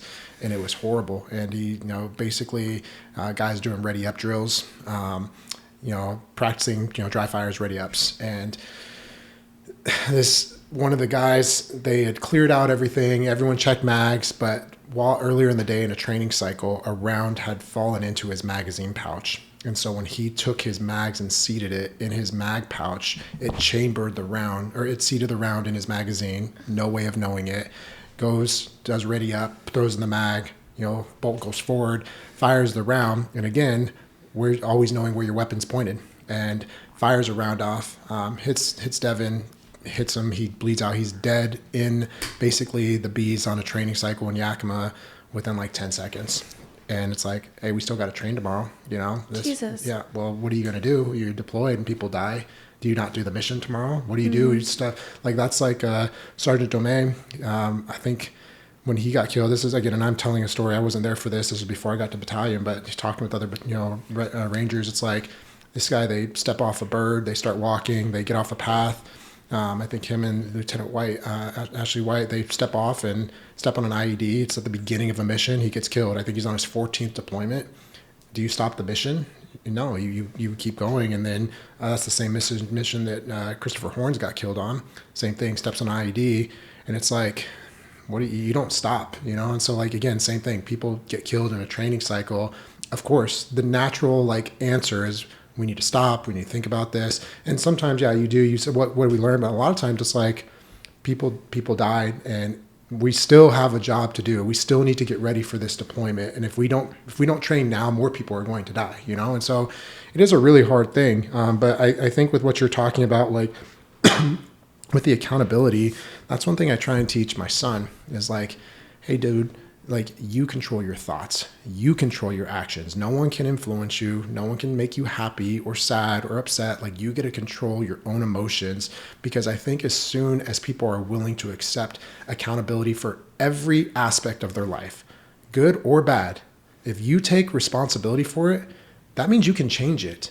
As soon as you're a victim, as soon as you're the person who's like, oh, that's out of my control, I can't do anything about it, have fun living like that forever, But that's something I always want him to know is like, there may be things that aren't going well. And even if you think like, I didn't do that or this shouldn't happen, like earlier this week that we've been growing like crazy with our business. And so it's only like what's happened a lot is that the type of clients that we're having come in have like a lot more money than the type of clients we had even just a year and a half ago. And so they have different problems. They have different solutions. And I was reading a book yesterday, and it's talking about how when you're an expert at something, it can almost be harder to teach someone how to do it when you're like a true expert, because you don't even realize all the small little things that you're just naturally doing as part of your process that are just ingrained in who you are, that like you have to try and teach someone. but like, and that's something we've been realizing probably this past, like I'd say week and a half, 2 weeks. Josie has been crushing it. She does everything we ask. She's giving 100% and then some, but she's still learning. I only know as much as I know. Yeah. Well, and that's the thing is, so there's been tasks that I've given to her thinking like in my mind, I'm like, oh, it's just this, it's nothing. And then watching her go through and kind of struggle through some of them, I realized like I failed her as a leader here because like I didn't give her all the tools that she needed. And again, like we're both accountable because she's like, oh, I could do better. And she said like, I wish but at the end of the day, it's like, and I feel like I always like preface it like, I know this is not an excuse. Like I 100% could have, looked at this a little bit harder. This is the reason. Yeah. And so it's like, I feel like it's a team. Yeah, it's both of us accepting like, hey, and then for me though, it's also like, there's been times where I was like, oh, I could be frustrated about this, but that doesn't help anything. But it's also at the same time, even when something doesn't go right, like I don't like the saying you win or you learn if you're only using that to be like, it's okay to lose. No, it's not okay to lose, but you do learn both from winning and losing. And like that was something we were talking about today. So like we do our team meetings on Friday. So like tomorrow, the team meeting is going to be on, here is what I am doing when I'm going through this process. Here is what I'm trying to get to and trying to help them think through things the way that I do, because it's like, we've got to get better. And if I could sit here and be like, oh, Josie sucks at life. Why doesn't she do her job? Or I could be like, no, I suck because I didn't teach her what she needed to know. I didn't do a good enough job at communicating this. I didn't give her the right tools. Now, if I've done all that and I know I've done all that and then she still sucks, that's a different conversation. But like, it's time for me to be honest. Cause like there was a day, I was earlier this week, we had a plan that like we were supposed to be going into and she had built it. And something, it was pretty much 100% wrong. No offense, but it was not right. All right. It was wrong. And I was like, oh, fuck. I did it to the best of my knowledge. She did do her best. And she did it to the best of her ability with the tools I had provided her. And so it was at one point, like we're probably an hour and a half before the meeting. And I was like, Josie, I'm just going to let you go. I can't teach you how to fix this. I need to fix this right now. And I was like, I got off the phone and I was frustrated, not at her. I was frustrated at the situation, but then I was like, who's to blame here, Robert? Who's in charge? Who's really like responsible for everything about our team right now? It's like, it's me. And then I was like, did you really give her all the tools? Have you? And then as I started going through and I was doing it, I was like, do you really expect her to know how to do all these little intricate things, to know to ask this, to know to look for that here? Like, how would you know? And I was like, fuck, I don't know. This is, 17 years of experience right here. And so it's like, oh yeah, you're responsible, Robert. So, she sucks because you sucked at teaching her. So do better, Okay, cool. But like, because I'm willing to take accountability, and this is every aspect of life, like, okay, I can change that. And I don't care if this is like your family life sucks, your health sucks, whatever. It's like, dude, look in the mirror. Like 100% the problem and the solution is right there, guaranteed. And you can ask for help too, because I think that like even then I was really frustrated too. And it was just kind of like, listen, here's where I'm at. I don't know. I can't do it. I need help. You know what I'm saying? I know you already showed me this once, but like I'm gonna need it again. And I think that like I sent you a message last week where it was like, I need more time. Like I need another training. I'm so sorry. I should have known how to do it. I took notes. They're not thorough enough. Yeah. When I talk to people about leadership and you're addressing a problem or something that didn't get done to a standard, I always teach that there's 4 categories of root cause analysis, right? Because before I address somebody with somebody with, this didn't get done or didn't get done to standard or whatever the case may be, right? You never want to put a Band-Aid on a hemorrhaging wound, right? And so the idea is to identify the root cause, and it's either a lack of skill, a lack of will, a lack of clarity, or a lack of resources. And so as I'm investigating something, I'm identifying the root cause so I can say, okay, have I trained you to be competent in this task? Have I been very clear about the expectations and what the outcomes need to look like? And if those things are true, then I've done my part, right? And now it's either a lack of or resources, right? So I can say, okay, do they have the tools and resources that are working effectively that they could use to accomplish this? And if all those things are true, it's typically a lack of will, right? And so, and training, how many times do I talk a lot about communication. I did leadership training with my team just last week, and we talked about communication and closing the loop, right? So a lot of times when I teach something or delegate a task, I'm like, hey, tell me what you heard, right? So you want to close that loop, because delivering a message doesn't mean that the message is understood. 100%. And I think that that's a common mistake in leaders. Like, I told them. And it's like, yeah, but did they understand, right? And so when you talk about clarity of expectations, And, and you're training somebody to do something, right? That tell, show, do, right? I'm going to tell you how to do this. I'm going to show you how to do this. And then I'm going to monitor you as you do this the first time, right? And then I can leave. The expectations are clear. We've had plenty of time to do the training. I've seen you do it, right? Now I can know that it's going to get done in the time and the manner that it's supposed to be done. That's so huge. It's something that I learned that from the military. Is like, back brief me. Tell me what I just told you, and making it clear. And even just like, with Lincoln the other day, like Lincoln's 8 and I had to run and pick up dinner. So I was running down to pick up some pizza from Pizza Hut. It's 15 minutes. It's 10 minutes away from our house, but it's probably like a round trip, 20-minute trip. Right. And I was like, I'm trying to give him more freedom without putting him in danger. So I was like, hey, Lincoln, you want to come with me or do you want to stay home by yourself? This will be his first time staying home by himself. He's like, I think I got it. I can stay home. I was like, okay. I was like, so here's what's going to happen. And I did I gave him a got what. Here's where I'm going. All right. There's no others I'm taking with me. I'm like, I'll be gone. I should be back by 5:30. All right.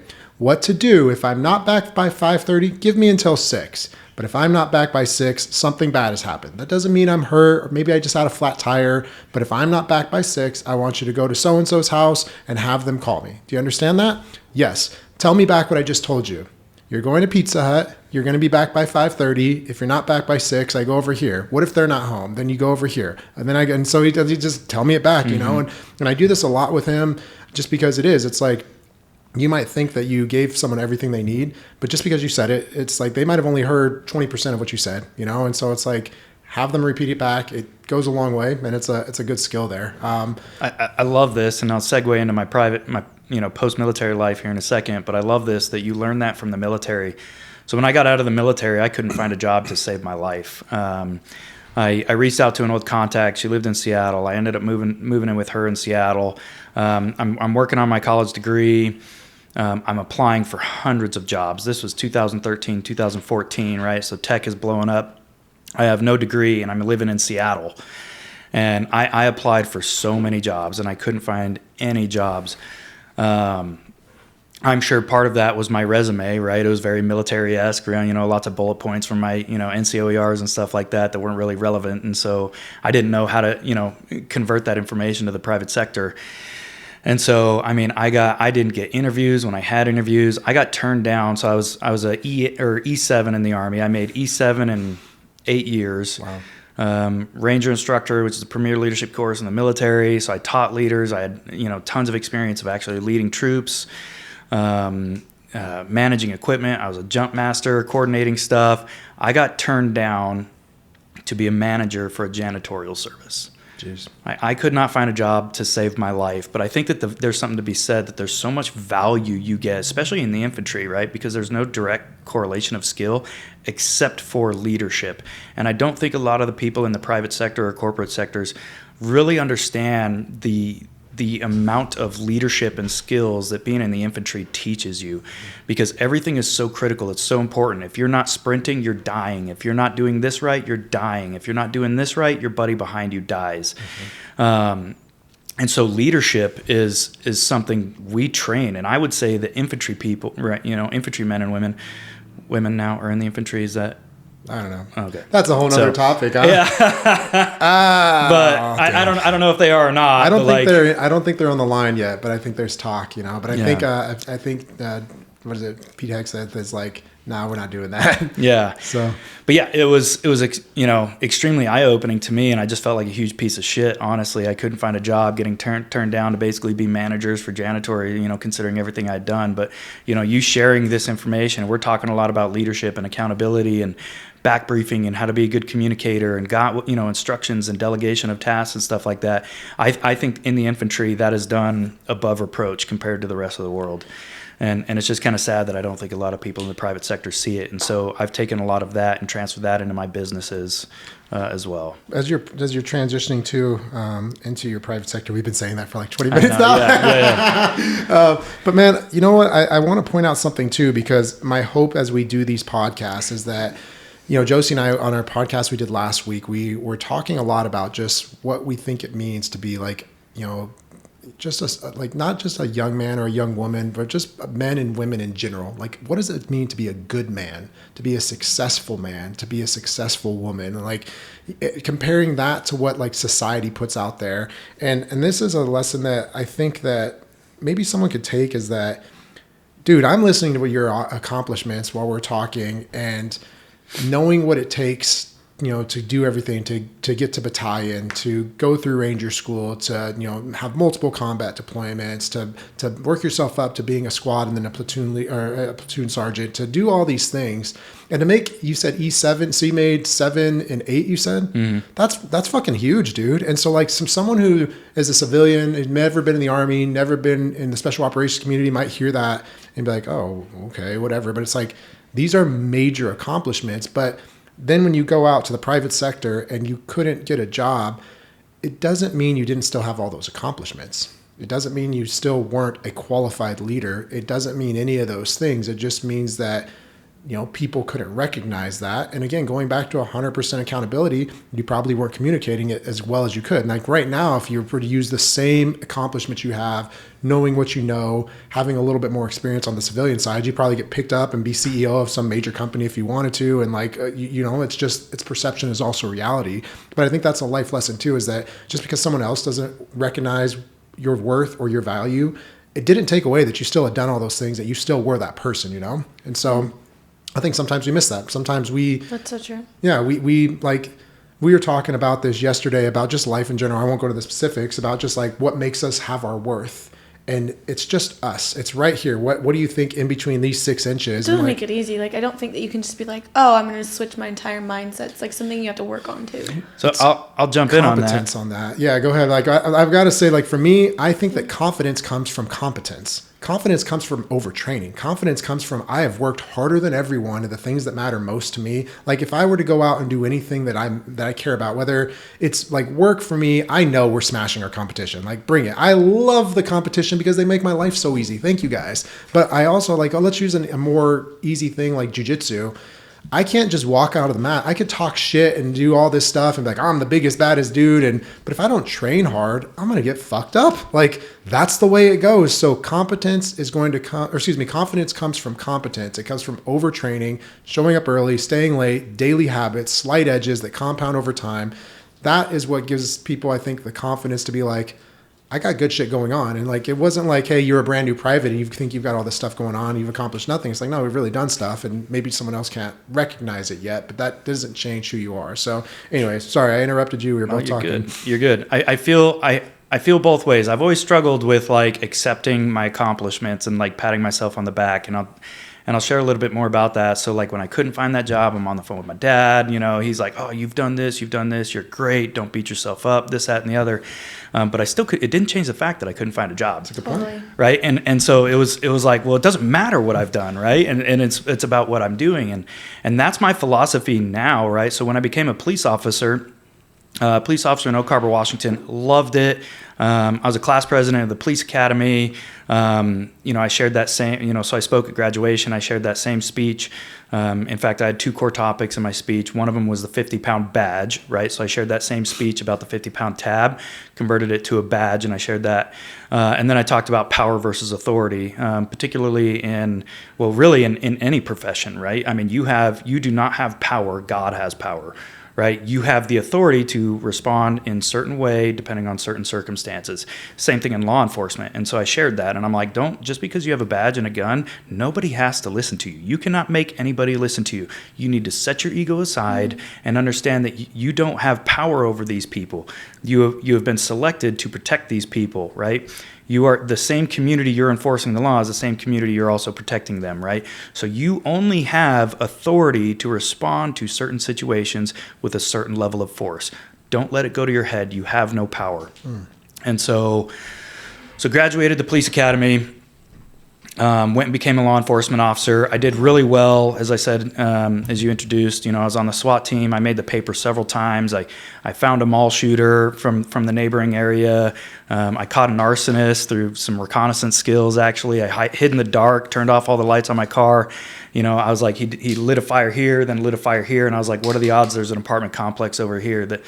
So I just parked at this apartment complex, anticipated his movement, turned off the lights, and sure as shit caught this guy, trying to set this several cords of wood sitting next to an apartment complex on fire. I shot a guy who was holding a gun to a woman's head. Nice. So I had a really great career in law enforcement, and I was hustling and I was grinding, and I enjoyed it. Right, it was truly fun to me. The tactics, I had the tactics. I was overtrained, right, from my military experience in law enforcement. And so when I went through the police academy, having the tactics down, it gave me an opportunity to really just focus on the law, being a good officer. What does that actually mean? How to handle situations without going to tactics and force, right? So I get in here, I'm disrupting, this agency that's, great officers, but they're aged, right? They've been doing this for a number of years. I'm by far one of the youngest officers on the force, but I'm out there crushing it. And, I get noted in the paper a couple times. And then, what I started to hear was, I was out there doing, taking 20 calls in a day and others are taking 10. Well, I remember back in my day, I was just like you, and well, I had this incident one time. That's cool, you did this, but I did this, and they were basically shouldering their lack of performance at that moment because of their previous accolades. So circling back to your other statement is like we it's cool and it's good, I think, to recognize what you've done in the past, but I want to know what you're doing today. Right? Like, cool, you've done this, you've done that, you've got this resume, these accolades, you've accomplished X, Y, and Z, but like that doesn't help me today. What you accomplished yesterday doesn't help me today. I want to know what you're doing today to give 110% and then some. And so I had that conversation, when I became the master use of force instructor. I developed the training program for our agency. And typically a lot of, short-staffed agencies, they do once a year training, right? You had to do a required 8 hours a year of defensive tactics. And that was kind of how the program went. But that's really poor, right? And you talked about competence and confidence. The problem with training once a year is throughout the year, they're going to forget some of that. They're not applying it, right? It just dwindles. So I shifted that up, and instead of doing an annual training, I still did an annual training, but it was only 4 hours. And so I shifted that up, and then every single month, I would come in and do 1 hour of training with the off-going squad and the oncoming squad. And so I would just pick something, hey, last week we talked about this, now we're going to flow into this. The next month, last week we talked about this, it's going to flow into this. Last week, and so it was the frequency, the evenly distributed training that actually got them better at the skills, not the block training. And so when you do training, the statistics show that they're more likely to remember and apply the stuff if you're doing distributed training over time as opposed to block training. So, and I shared the same thing. I'm like, if you're not here training like you're actually, using force out on the streets, and you're not giving your all during these 30 minutes once a month, you're not going to have the confidence. And when you don't have the confidence, you go for your tools. Yep. Right? So because I don't have the confidence of handling this individual, I'm not lifting weights, I'm not working out, I'm not, doing X, I'm not training with my, pistol, I'm not doing training in general with the hand-to-hand stuff. It's like, oh, I've got to go to my tool because now I need this because I'm undertrained. And so I use, there's studies out there, especially in law enforcement, that show undertrained or lack of competence is a lack of confidence. And when you have a lack of confidence, people go for their tools, which oftentimes leads to excessive force. Agreed 100%. And I'm sure, I think about that video. There was it's been the past couple of years, but there was a female police officer who did a stop and went to pull her taser and pulled her gun. Did you see that one? Yep. And she shot that dude? Yep. I don't know. I think he died. But damn, dude. You want to talk about, again, exactly that is like training. Training is so important, and like it's not just being it's like physical fitness. And that's the thing too, is you see people who are in positions, especially again with police officers. My dad was a police officer in Las Vegas on Metro for, I think he retired with 35 years. He was on their SWAT team for 22 of those years. He was Zebra 1. He led the SWAT team. Like, he did all of it. And but one of those things I really respected about the guys that he was around all of them were fit, all of them were strong, all of them were shooting, all of them were fighting. They were always doing those things. And it's kind of, you hear people talk shit and like basically, there's a whole section of people now who like hate law enforcement. I think we're kind of swinging back the other way where it's not as bad as it was a few years ago.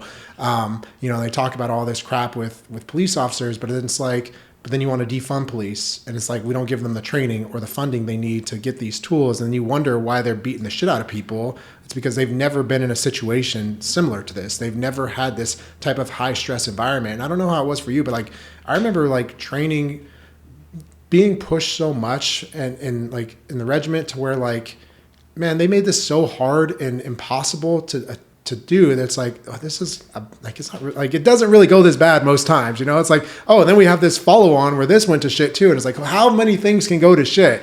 All of them, but like, as soon as you accept that and you train that way, it's like, okay, well now it's not that big of a deal. And this is one of the things, like when we talk about for young men, especially, I think, men as a whole, but like, I think men need to be doing hard things. Mm-hmm. Like you need to have something in your life that causes you to realize like, one, my life is easy. I have nothing but first world problems. No one's shooting at me. No one's trying to kill me. And two, like, let me put myself in a position where it's like forced struggle. That's why I love jujitsu. That's why I think working out hard is something. That's why I think doing hard hikes and being out in the woods where you don't have the comforts of man and like you're out in nature are important, because it's like that saying, like getting comfortable with being uncomfortable. But if you've never been in a spot where you were uncomfortable and now you have one thing going, it's like, hey, instead of maybe like de-escalating the situation, you're pulling out a nightstick and beating the shit out of someone, or pulling out a gun because that's the only power you have. And it's like, well, what do you do then when someone calls your bluff? It's like, do you shoot someone over nothing? Like it's kind of a weird world. And this is something I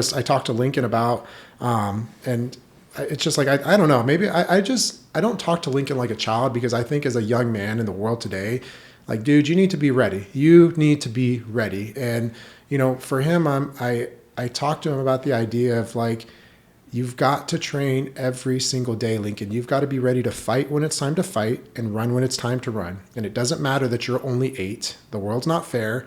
You need to fight when it's time to fight, and you need to run when it's time to run. And he's starting to get it. And I'm seeing it at jiu-jitsu now where like, he's starting to put it on some kids and he's starting to like fight harder, but he's also getting better to where he's not like every time is a fight. Like he's starting to play the game. He's starting to like, there's another young kid who hasn't been training as long. And I was so like, this is one of my proudest moments with Lincoln in jiu-jitsu, because he's been training now for 3 years.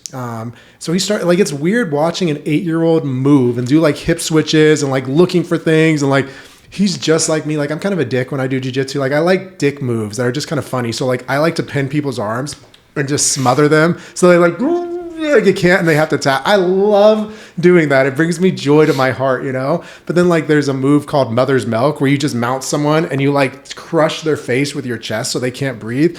And so here's my 8-year-old son pinning little kids' arms and smothering them. Or like he'll get on top of kids and go, "Mother, you like that mother's milk? You like that mother's milk?" And I'm just like, all my jiu-jitsu buddies are looking at him laughing. They're like, "Oh, I wonder where he learned that from." I'm like, "Oh yeah." But like he was rolling recently. So a proud dad moment with a young man who's also around his age, 7, 8 years old. And this kid was maybe a month or so ago, a month and a half, Lincoln was like, "Hey, you want to roll at the end of the class?" And Lincoln's like going into it kind of soft, just thinking like, "Oh, we're just playing the game." And this kid like goes hard, gets Lincoln in a bad spot, and they're still little. So like Lincoln got up and he was like a little bothered by it. And then he was like, he talked to me about it. I was like, "Hey dude, next time put it on him. Like go send it." He's like, "Okay." And so the next time they rolled, which is the week after, Lincoln smashes this kid. Like I was like, "Oh, dude, dial it down a little bit," right? And then I think this kid was like, "Oh, maybe he got lucky." And then they go again, and like Lincoln ragdolls him, right? And so I'm like, "All right, good job." And I was like, "Hey, be humble or get humbled," because this kid was kind of like big for his britches. But then it went so far that the next class, like, "I don't want to roll anymore. It's hard. It hurts. I don't want to." And I was like, "Hey," and I pulled him aside. I was like, and Lincoln's like, "Well, and I didn't say anything. I was like, "Hey, just go." I was like, "Go roll, just try." And Lincoln's like, "We can do a flow roll. It doesn't have to be hard. Let's just flow roll." And so then he was like showing him like, "Hey, we can just like play the game and it could be fun." And they're laughing and giggling. And it's just like kids being kids and having fun, like wrestling, with jiu-jitsu. And I was like, that made me happy to see him where he's realizing like, dude, it's not a fight to the death every time. Like there's a game that can be played, but he's getting confident enough in his own skills. It's like, look, dude, we can do it this way. It's not like we have to fight over this. I was like, oh, that's good. They are actually learning, you know? So to your other point is comfort breeds complacency. 100%, dude. Right. I make them uncomfortable. My 4-year-old wrestled this last season, 4. He didn't know, anything about it, and cried his first handful, almost every single match, even if he was winning, he was crying, and he just, the struggle. Right. And I was like, no, you're going to keep going. We're going to take you to practice.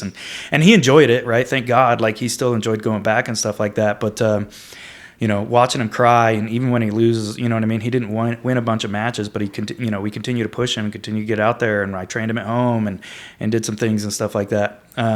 That's great. But that's fine. Yeah, had a great time, but I want to make him uncomfortable. It's okay to suck at something, right? But it doesn't mean you stop. Right, you only gain when you're uncomfortable. There's no gain in being comfortable ever. Yeah, that's. I remember a book I was reading too that talked about that, where it said a lot of people, if you look at it, they think like here you are, and they think failure is over here, success is over here, and then they think it's like, oh, if you're failing, you're going away from success, but it's really the exact opposite. It's like you're here, failure is here, success is here. It is a part of this journey and this path. You have to go through that failure before you get to the success. There's a really good book that's called Go for No. And the whole book is about a premise of if you are in any type of job where it's sales based, go for no's. Just see how many people you can get to say no. And you start to realize it's kind of hard for people to give you a 100% no.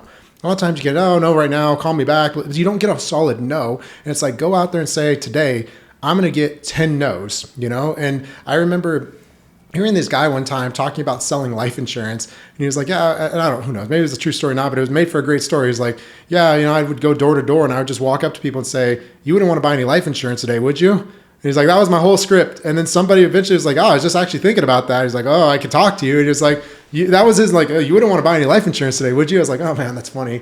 But man, just stuff like that. Like, I think that the ideas we get in society when we watch the Instagram, reels and all these people on social media, and everyone seems to have it put together, and everyone's making $1 billion, and everyone owns 10 houses, and everyone's driving Bugattis and stupid stuff. And you're like, what the fuck's up with me? It's right. Like, bro, that's not the real life. Like the average person is broke as shit. It's something like, I think it's something like 30% of people couldn't cover a $400 emergency with cash. They'd have to use credit cards.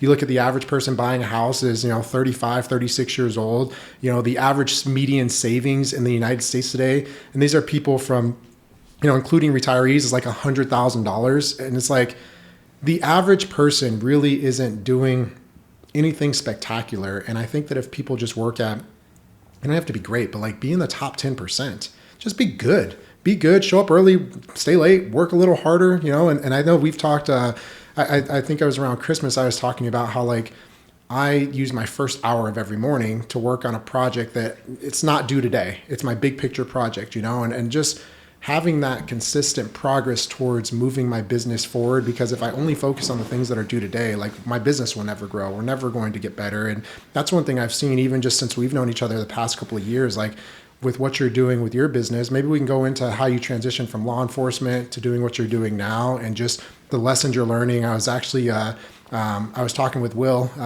as well about the Vantage Group and what you got going on there. And that's like, he was telling me about what you're doing. He's like, dude, I'm getting so much from this. And like, it just, I've seen I feel like now you're really hitting your stride and you're doing it in a field that I don't think a lot of people would be like, that's what I'm going to like conquer the world with. But here you are, So would you like mind telling me a little bit about that transition, how you got where you're at and what led to this? Yeah. So I love being a police officer. As I said before, had a great career, doing really well. Finished my business degree. And, I just like when I left the military, I was like, no, I want to pursue this. I want to pursue entrepreneurship. I got to get into the private sector, and had an opportunity. So I became a chief operations officer for a small wholesale resupply company, Darbonnet Tactical Supply, or DTS. And so I did that for a little bit. My first experience and kind of, dipping my toes in the private sector, and learned a bunch. My buddy Sean and Brittany owned that. And so just working with them a little bit, kind of getting some ropes, but, it really wasn't what I wanted to do. It wasn't driving me passion. I was, getting burnt out because I wasn't passionate about it, to be quite frank. I like the business end of it. But I guess the industry, I think I like service industries. And so I started sticking some feelers out there, and I found this administrator in training, and they're going to train you on how to do this and how to lead teams and how to manage finances. You're going to run a facility. You're going to be entirely responsible for something. And so I was like, man, that sounds like a big lift, but they're going to train me how to do it. So I think this is an opportunity for me to take a leap. So that was to be a licensed nursing home administrator. So I did this. I applied. I got the job. Got into healthcare. Ran nursing homes for a few years. That's what brought me to Helena, Montana. So I ran the nursing homes there for a little bit. 15% of the nursing homes shut down in 1 year, just with financial struggles, Medicaid not paying enough, Medicare not paying enough. I mean, it was a struggle, nursing shortages, everything like that. And I had one of the few profiting facilities in the entire state, but it didn't come without work. I was easily working 60 hours a week. I was on the floor all the time, trying to be a good leader, trying to be there with my staff, show face, on top of my own administrative duties and stuff like that. Extremely challenging, but I was successful in it. And to me, that was like the important piece, is I was just like, I've got to be successful. I've got to do whatever it takes. It wasn't excuses. It wasn't justifications, reasoning. Well, I could have blamed it on Medicaid not paying enough. I could have blamed it on, the staffing shortages. I could have blamed it on, anything else, right? But, our extreme rent in the facility was nuts. It was like $75,000 a month. It was crazy, right? And I'm like, you expect me to make this building profitable with everything going on? But instead, it was like, how can I? Mm-hmm. That's what I always ask myself, is I don't address the problem, I address the solution, right? How can I is always the response to a challenge. And so also, while I was doing that, is I just noticed some poor partnerships with the hospice, local hospice companies. There's some great hospice staff out there, great hospice nurses, but I felt from an organizational perspective and just kind of standard operating procedures, how they were communicating, stuff like that, kind of my light bulb moment where I was like, I can do better. Mm-hmm. I can do better. And that's when I pulled all the equity out of my house. I got a business partner. I depleted my savings. I only had like 20 grand in my savings at the time. I was all in on this. I had nothing to my name at this point. It was all invested in this company. How was that conversation with your wife? Quite frankly, my wife was very supportive about it. She was like, "Hey, I'm confident you can accomplish anything you put your mind to." And she said something to me when I was extremely scared about this. She said something to me. She's like, it would be a huge setback for us, but it wouldn't be something that we could not recover from. So if we lost everything, we're in our late 30s. We can make it up, right? Mm-hmm. We can work again. We can get a job, whatever the case may be. It would be a huge setback for us. But if you don't take that risk, where are you? You're in the exact situation. It's no change for us. And so, right, circling back to that, make yourself uncomfortable, right? So all the equity out of my house, depleted my entire savings, went all in on this. And when you're starting a hospice company, you have to go through this pro bono period. So you have to hire staff, you have to, put in, for this credentialing. Everything costs money, everything takes time. And so we get through survey and it's like, all right, cool, now let's bill Medicare, let's finally get paid. And they're like, well, you got to this and you got to that and you got to this. So I think we admitted our first patient September of 23. And I want to say didn't receive our first payment until June of 24. And I remember right before we received that first payment, my wife, she was going to school to be an RN at the time, and she was also working part-time as a waitress. And so she came home, 11:30 at night, and she's like, what are you still doing up? And I started crying. She's like, what's going on? And I'm like, if Medicare doesn't pay this week, I've got to tell all my staff who've quit their jobs, come on board, taking care of these patients. I've got to send the patients elsewhere, and all this is for nothing. And so she's, what are you going to do? And what about this? And we're crying in bed together at like midnight. And I'm like, well, I just need to keep following up, and I need to keep doing this, and I need to make these phone calls, and I can this. And that week, Medicare paid. And I paid my staff. And then that was, the rest was history, right? That was 2 years ago now. And so since then, our company's grown. I've got 25 employees. I'm in 2 locations. I've got a CEO in place, which frees up a lot of my time, right? I'm real big on leadership, and I truly believe that as small business owners are running an effective program, you don't have to work 60 hours a week being the owner of a business, right? You can hire people to do things. You can, if you're doing it right, and that's right. That's where I see a lot of small business owners struggling, right? Is they don't understand leadership. They don't understand business. They don't understand metrics. They started their business because they were passionate about something, right? And they don't apply the business acumen that is out there to run their business effectively. And so they just end up doing everything and managing everything and managing through chaos instead of systems. And so now I've got a CEO, I've got a great director of clinical services, I've got a compliance officer, I've got all my positions filled, again, 2 locations. My team is absolutely incredible. They would walk over Legos for this company. I mean, they bleed it. They're wonderful, wonderful men and women, and I couldn't thank them enough. But what that freedom allows me to do, and don't get me wrong, like I'm not making a ton of money, right? I mean, this is still a very small company. You know, we're not well established. We're not some large corporation. And so I'm not making a ton of money, but I do have time. And so then I can say, okay, well, I've got time while this company builds. I've got a team in place. They can run it without me.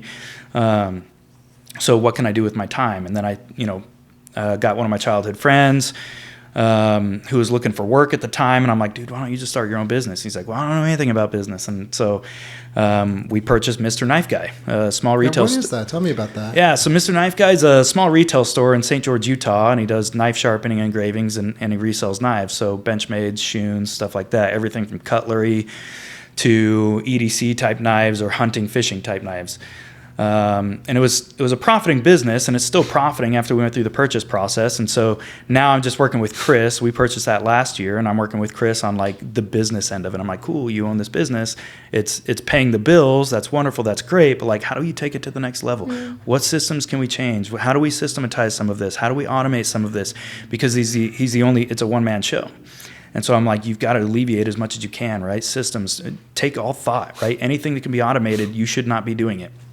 And so working with that, kind of growing that, we really want to get into the e-commerce space, but really awesome. The previous owner, Brent, he founded the company, I think over 20 years ago. Super awesome guy, very helpful, has a great brand, great branding and stuff like that. And so really enjoying that venture. Again, it's still baby for me, but I'm kind of helping him do that. And then late last year, I was having coffee with someone, and I'm connected there in the, really well connected there in the Helena community. I meet with a lot of other small business owners, and I kind of was just meeting with these people. What do you do with this? And how do you this? And what do you think about that? And I'm struggling with this. And I just kind of had this light bulb moment where I'm like, I should start charging for this, right? And B, how do so many of these people are addressing the same problems. Right? It's like, it doesn't matter what industry you're in, running a business is running a business, right? There's different nuances, I suppose, but at the end of the day, it's leadership, growth, and systems. That's running a business effectively, leadership, growth, and systems. And so talking to a couple other people, we put together this mastermind that we call Vantage Group. And so we meet once a month. So we get a bunch of small business owners in a room. We meet once a month. And we create content for that, right? So we do some training, and it's on leadership, growth, or systems. And I do distributed training just like I did in law enforcement. So one month we'll talk about a leadership topic. Next month we talk about a growth topic. Next month we talk about systems. And then leadership, growth, systems. Leadership, growth, systems. It doesn't make sense to talk about leadership for 3 months and then growth for 3 months, because by the time you get into systems, you're losing all this leadership stuff that you learned about. And so the meeting's about 2 hours, and we'll spend a little bit of time. We create some content, put together a PowerPoint, handouts, and we'll pick a topic. My first one was vision, mission, values. And each presentation, we cover 3 things in the presentation: what it is, why it's important, and how to actually implement it into your organization. And I think that that's where a lot of coaches and consultants and call it gurus and stuff like that really miss the mark. Is you read a book, there's a lot of this stuff is theory. And so that's what I love about Vantage Group is I don't want to just tell you about vision, mission, values or about SOPs. I want to tell you how to actually apply this effectively in your business, right? I want to see you grow, right? I want to coach you out of needing me is the goal. And so So we break it down. So we do a presentation for 30, 40 minutes. After the presentation, we go into small groups. So if we've got 10 people that day, we'll do 2 or 3 small groups, and it's guided, right? So we'll pick a group lead and have, set questions. But that's where a lot of that peer-to-peer help comes in, right? Because I don't want to sit here and pretend like I have all the answers. I know how to run a business. I've only been an entrepreneur for 3 years. But I think I'm really good at business and leadership. But understanding that I don't have all the answers, and some of these people in this room are far more experienced than I am, it gives us an opportunity to leverage from our peers, right? So we have somebody that owns a construction shop, or not a construction, but automotive shop. We have a guy that owns a insurance agency, and a realtor, and healthcare, and a bookkeeping agency. But guess what? When you talk about effective hiring, it's all the same. When you talk about, applying SOPs into your business, it's all the same. When you talk about sales strategies, cost of client acquisition, KPI tracking, it's all the same. You have to find the KPIs for your industry, but here's why it's important. Here's what it is. Here's why it's important. Here's how to actually implement it into your business. And then, just explaining, I think a lot of this stuff really helps those small business owners that don't necessarily see the importance, or maybe they see the importance but don't know how, or don't have the time, or whatever reason or justification that they can. That is their constraint to growth. That is their constraint to growth. So it's I don't care if you are working 60 hours a week. If you don't apply this, you will continue to work 60 hours a week. So you have to find a way. It's your responsibility as the business owner to find the way. But I want to coach you into understanding how to actually apply this so that you can stop working 60 hours a week and then go to 50. And then from 50, go to 40. From 40, go to 20. And now you can use that time and capacity to continue to grow. Yeah. Not stagnant, not get complacent, not sit at home and jerk off. Take that time like I am, right? Now I've got 3 businesses. I'm working on a 4th. And so that's what I do at the time is great, how do I employ more people, right? How do I build more wealth? How do I help my community more? And that's what the time allows you to do, is continue to add value, add value, add value, add value. Mm-hmm. Yeah, there's a lot of things. So did you have something you're about to say? No, so what you're describing, because I'm in a business development group here in town, and same thing, I'm the president of our chapter, and that's one thing I've realized with so many of the smaller business owners is that, what you're describing, it's like Michael Gerber's E-Myth, where it's okay, hey, you're a great technician, but you don't know how to run the business. You've never built systems, and that's why you're working like a borrowed slave, And so I see a lot of business owners who they're very great at the technical side, but they have never done they've never done the mental work. A lot of people work hard, but they don't think hard. They don't take the time to put the systems together. And I feel because of that, you see a lot of business owners who everyone expects them to have all the answers, and they don't. It's basic things hey, balancing your books, or running payroll, or, just doing little things that you're going to have to do. You might know everything about doing the job, but no one has ever taught you how to do that. No one's ever taught you about all the little things you have to have in place to run a successful organization that's by the books, that's done everything right, that keeps you from getting audited, that, making sure you pay your taxes, just stupid stuff. And it's that, and I think what you're doing is so valuable, because you're right, because a lot of people, it's no one really teaches that. And even if you've gone to school or whatever, it's again, you get a lot of theory. I remember there's a gentleman, his name is Chris. He's one of the guys who really helped train me a lot when I was first getting into the financial world. And I was talking to him one time, and Chris was making, this was back in 2005, he was making around 130 to 160,000 a month in 2005. So it'd be making 300 grand today, a month. And I was talking to him because I was a biology major, and I was I think I'm going to switch my major from biology to business, because I was working at his firm part-time. And he goes, "Why would you do that, Rob?" I'm going to go, "Well, I want to learn how to build a successful business like you, and I want to go into business and be successful like you. So I'm going to go learn how to do it." And he just stops doing what he's doing. He looks at me and goes, "Robert, you think if all these business professors knew how to be making any real money, they'd be teaching a bunch of kids for $50,000 or $60,000 a year? Or would they be out making millions like I am every year by running a business?" And I was like, oh shit. And it ruined school for me, man. I literally dropped out after that. I was like, oh crap, he's right, But it made a lot of sense because he didn't have a college degree, but he had done all the things you're talking about, where like he was not, and this is him self-proclaimed, because before he started working in the financial field, he was an electrician. Nothing special. He got into the industry and he, got to the point where he was making some real money. He was making like $250,000 a year. But then he stagnated because of what you're talking about, and also because his sales skills were garbage, and he didn't really know how to sell. And then he had a gentleman who really helped teach him about this stuff named Hector, who started teaching him about the business side of things. And then also, Chris told me, he's like, the thing that made the biggest difference for me when it came to success in my business was learning how to overcome client objections. And so, but this was back in the day, there was a guy named Tom Hopkins who was like the sales trainer at the time. And if you ever go back, it's so funny listening to like sales training from like the 80s and 90s. Zig Ziglar. Oh my God, dude. They're so like salesy, dude. And they're so like, just like schmoozy and weird, but the words were good and the ideas were good, and like leading questions and understanding areas of concern and guiding people through those. And so what Chris told me is like, yeah, I would listen to this CD, and I think he said it was like 2 years. I forget the exact time, but he's like, this was back with cassettes. He was like, I listened to this same cassette tape every day for 2 years. And he's like, and that helped me understand how to do this. And I got great at overcoming objections. And again, I was 19 at the time, and I never made any money. I was in college. I was working at a coffee shop. I had, I was driving around a Ford Escort, as my car, just cruising around the streets of Vegas.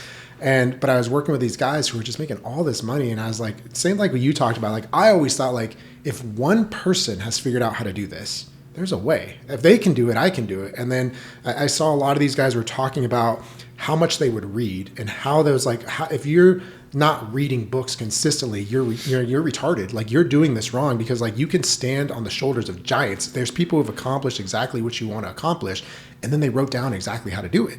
And so I just remember being like, a lot of people won't do this because it's not fun. I'll do it. I'll listen to the CD. And there was this guy named Dave Harms who had this sales training CD. And I listened, I swear to you, I listened to that CD every day for about a year. And I just got great at overcoming objections and great at just talking to people. And, and it was like, someone could have looked at it as like a negative, as like I was 19, just going to start in the financial world. It took me a couple of years before I got my securities license, because I was doing insurance and mortgages. And I started studying for my securities license in 2008. I got licensed the beginning of 2009. So I was like early 20s after the financial crash of 2008, now trying to talk to people about investing, no business, no book of clients. And I'm like, early 20s trying to talk to people about investing. And I made $13,000 that year killing myself. And it was one of those things where it's like, easy to look back and be like, oh, I could have quit. But again, just going back to like pig-headed discipline and determination, I was like, I will not quit. I'm going to figure this out, because what am I going to do? Go back to being average and ordinary? Like, no, I want to, I see what these guys have done. They figured out a way to do it. So there's a way for me to do it. And so maybe it was just too stupid and too stubborn to quit, but I'm so glad I didn't, because like everyone, including like my parents, they were telling me I should do something different. Everyone close to me was like, do something different. And I was just like, no, I want to figure this out. And then I did. I kind of got burnt out, and I was like, I'm going to go to the Army because I wanted to, but I always knew I was going to come back to this. But then it forced me, like, there's just not having money for, not having any money for marketing or any extra resources, and like having to figure out how to give people to give me referrals, how to figure out how to get people to want to work with me when they didn't know me from anybody. And now I think where it's funny being on the other side, where it's like, okay, I now have money to throw at problems, but I don't ever want it to turn into like, I just throw money at problems. Like, how do we leverage this? Because we're still, from a budgeting standpoint, like, we don't have a huge marketing budget. Like, I wish sometimes people could see the setup, because it's like, it's not bad, but like, we're doing it like smart and making the most with the tools we have. But like, it's also something where I just think now, man, with AI, like, could you imagine, bro? Like, having AI like coming up, I'm just like, that's what I tell Josie all the time, is like, we're in the best position. Like, she's in the best position because she could accomplish in just a few short years what it took me a decade to do, if not more, because of the ability to like leverage these tools. And like you and I have talked about that, is like, I don't think someone could give me a task right now that I couldn't figure out how to accomplish. Like, I could do it. Like, with AI, with all the different options that exist, like any task, any job, any business, I could know nothing about it, and I know I could figure it out. And it's just crazy to see how it's been impacting our business. I know we've talked, I mean, if I understand, like you guys are utilizing AI pretty heavily as well, correct? Yeah.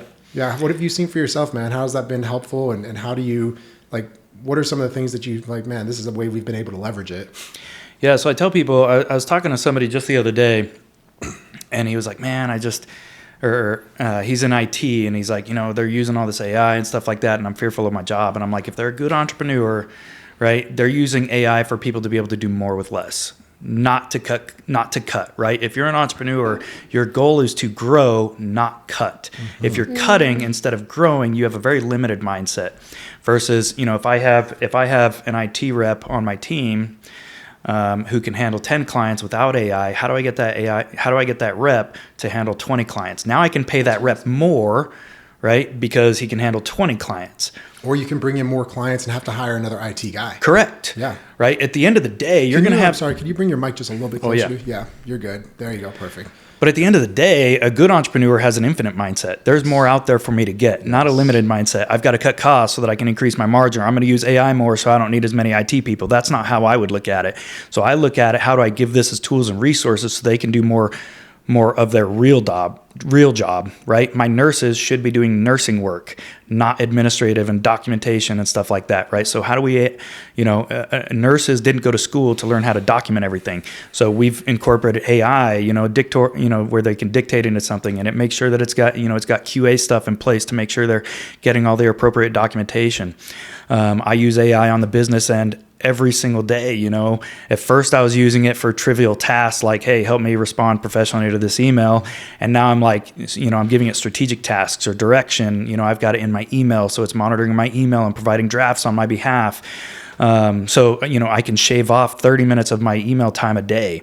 And then, trivial tasks, administrative tasks, complete this document, do this. Now I'm just doing QA and spot checking as opposed to spending 30 minutes or an hour filling it out manually. Yeah. So again, it's not replacing humans. It's getting humans to be able to do more with less. So it's more tools in the tool belt for them. I think that you're going to identify what we'll see is there's going to be leaders or entrepreneurs who are looking at it as a way to cut costs, or others that are looking at a way to grow. Yep, and that's exactly the right answer. That's how we're looking at it too. And I look at AI, and I know I've used this analogy before. It's always weird doing these podcasts because I'm like, man, if someone starts listening, it's like Robert says the same things. I don't think I do, but it just is what it is. But I look at AI as right now. It reminds me of the thought like with Henry Ford, where there was a time where Henry Ford had fully developed his assembly line, and he was cranking out cars so much faster than his competition, and he was just taking over, and no one even knew about it. And there was a factory right down the road that was still doing things the same way they'd always done it, thinking, things are good enough. We're fine. We don't need to do any innovation. And then Henry Ford took over and dominated everything and left his competition standing still. And I think that's where we're at with AI. We're getting to the point where people are using it more daily, but it's, I have conversations with people in every walk of life, just when we're talking about financial planning stuff. And it's always shocking to me how people aren't though, or how they're using it for those surface levels, like draft me an email or optimize this email. Like, yeah, I do that too. But that is like the tippy tip of what you could be doing with it. It's like, this is a strategic partner. And when you listen to Elon Musk talk about the capabilities of Grok's what I like to use. I hear great things about Claude and other things, but I got everything I need from Grok. He treats me well. I know Josie, you fight Grok sometimes. So I cheat on him. Yeah. Totally. Josie bounces around. Oh God, that's great. We're talking about AI. If he gave me what I wanted, I wouldn't do that. Yeah, I know. It's his fault. Yeah, it's he's asking for it. But yeah, I mean, it's just insane. Like with Grok, Elon was talking about essentially on your phone, you have a PhD level expert in every subject. There's nothing, and that's the thing too. It's not perfect. It's not going to get everything right, but and it also too, this is something I've noticed as we've been using it as our team, like when we're doing stuff, is that the more of an expert you are in a subject, the better you get, the better responses you get from whatever AI tool you're using, because the inputs are going to dictate the outputs. And knowing how to ask questions or being a subject matter expert with a tool like Grok or any AI, you're going to far outperform a lay person with it. Like if someone asked me to do something with hospice-based questions using AI, if they put me and you in a room and they gave us both the exact same tool, what you're going to get from AI is so far.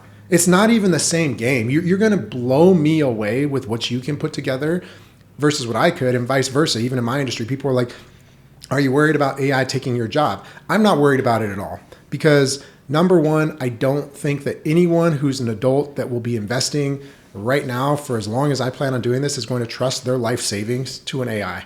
They're just not. They're not going to trust it to a robot, because the robot could easily get things wrong. And then what do you do? Like, oh, well, sorry, sucks to suck, like, who do you talk to? And the other thing too is that I think it's like the idea of like, well, what wins? Like, if you took you or a cloned robot, all right, and we made you fight a robot, all right, that had the same skills, same everything, but the computing power of an AI. Who wins? Probably the robot. Like, it's going to make decisions faster, which matter, all right? But let's say they took you with your human knowledge, your human experience, and gave you the same computing power of this, this AI. I think the human wins every time, because you're bringing the soul and the human aspect to it, which is so far beyond what just a chatbot or whatever can give you. And so I think that that's exactly the right way of looking at it, is like, this is a leveraging tool. If I use this correctly, it saves me time on the stupid shit, so I can spend more time on what really matters. I can move the needle. I can better serve my clients. We can make more money. We can hire more people. God bless America. Let's go. Capitalism's going to win the day. And like, it's just a tool for that. So we're using it the same way too, man. But yeah, dude, shoot, it's always funny. I look down, we've been going for 2 hours, and I know I still want to get out and do some shooting, man. I mean, as far as, other things, like, I guess as we're starting to wrap up, you're far enough in the game where you've been running some businesses, you're building things up. Like, I know you're downplaying what you guys are doing, but again, going back to the idea of like, oh, we're not, like you said, like, we're not a huge company. I understand that. And I think we all do this too. I do this. But then again, going back to the idea of like 10X is easier than 2X, there's someone out there that would be looking at what you have right now and be like, I would kill someone to have Mike's business, to have Mike's life, to have the experience he's had. And like, what do you see for the future for yourself? Like, what are you most excited about? And obviously, like, who knows what the future holds, but when you're looking ahead, like, you're still relatively, we're middle-aged, we're about middle-aged, but what do you see, man? Like, what are you excited for your future and for your family and for business as a whole? Yeah, so, I got a couple irons in the fire. My baby's obviously Headwaters Hospice and Palliative Care. And hats off to my team. I'm just so blessed for them. And, I want to give them all the love and support that I can. They're doing a great job. And, they're going to be the catalyst that takes that organization to the size that we want it to. And in terms of the other stuff, like I said, what I've really done is I haven't made a ton of money, right? I started this company with debt, right? So I've been paying down the debt. And then, of course, managing business, especially in the healthcare, it ebbs and flows, right? There's a lot of stuff out of our control. I don't control what Medicare pays me for a hospice patient. It is what it is. I don't get to increase my prices. But so managing that and continuing to manage that strategically, and just, continue to put emphasis on the team and our growth.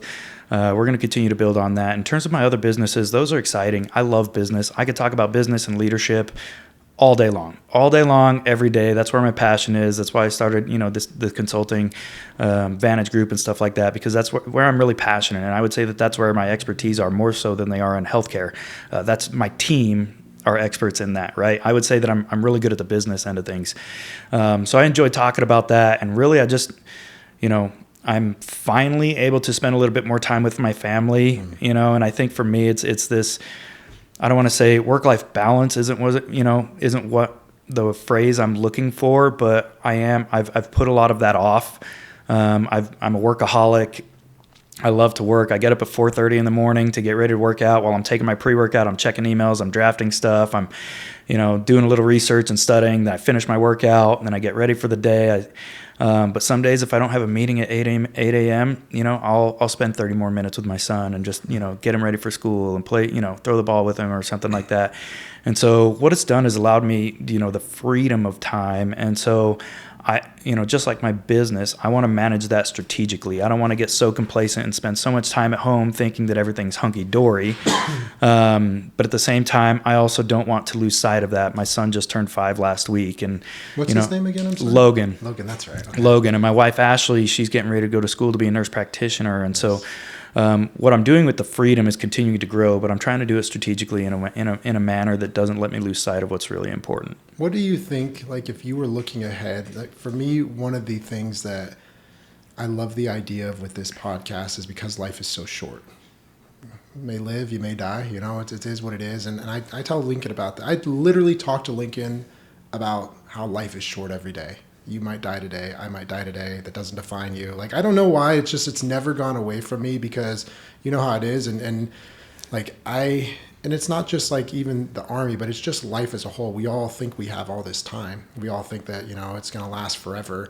And I want him to understand that no matter what happens to you or what happens to me or your mom or anybody, no one controls you. No one controls your thoughts, And so like, that's why I like doing these podcasts, because another big goal for me is that, however many of these I get to do, if something happened while I'm still young, or even maybe I get further along in life and I have grandkids that I don't, who knows, maybe I don't live long enough to be there. I want them to be able to look back and be like, oh, that's who dad was. That's who grandpa was, and so they have that. And they have a lot of, they have hours of my long form conversations and they get to know me. Obviously Logan's only 5.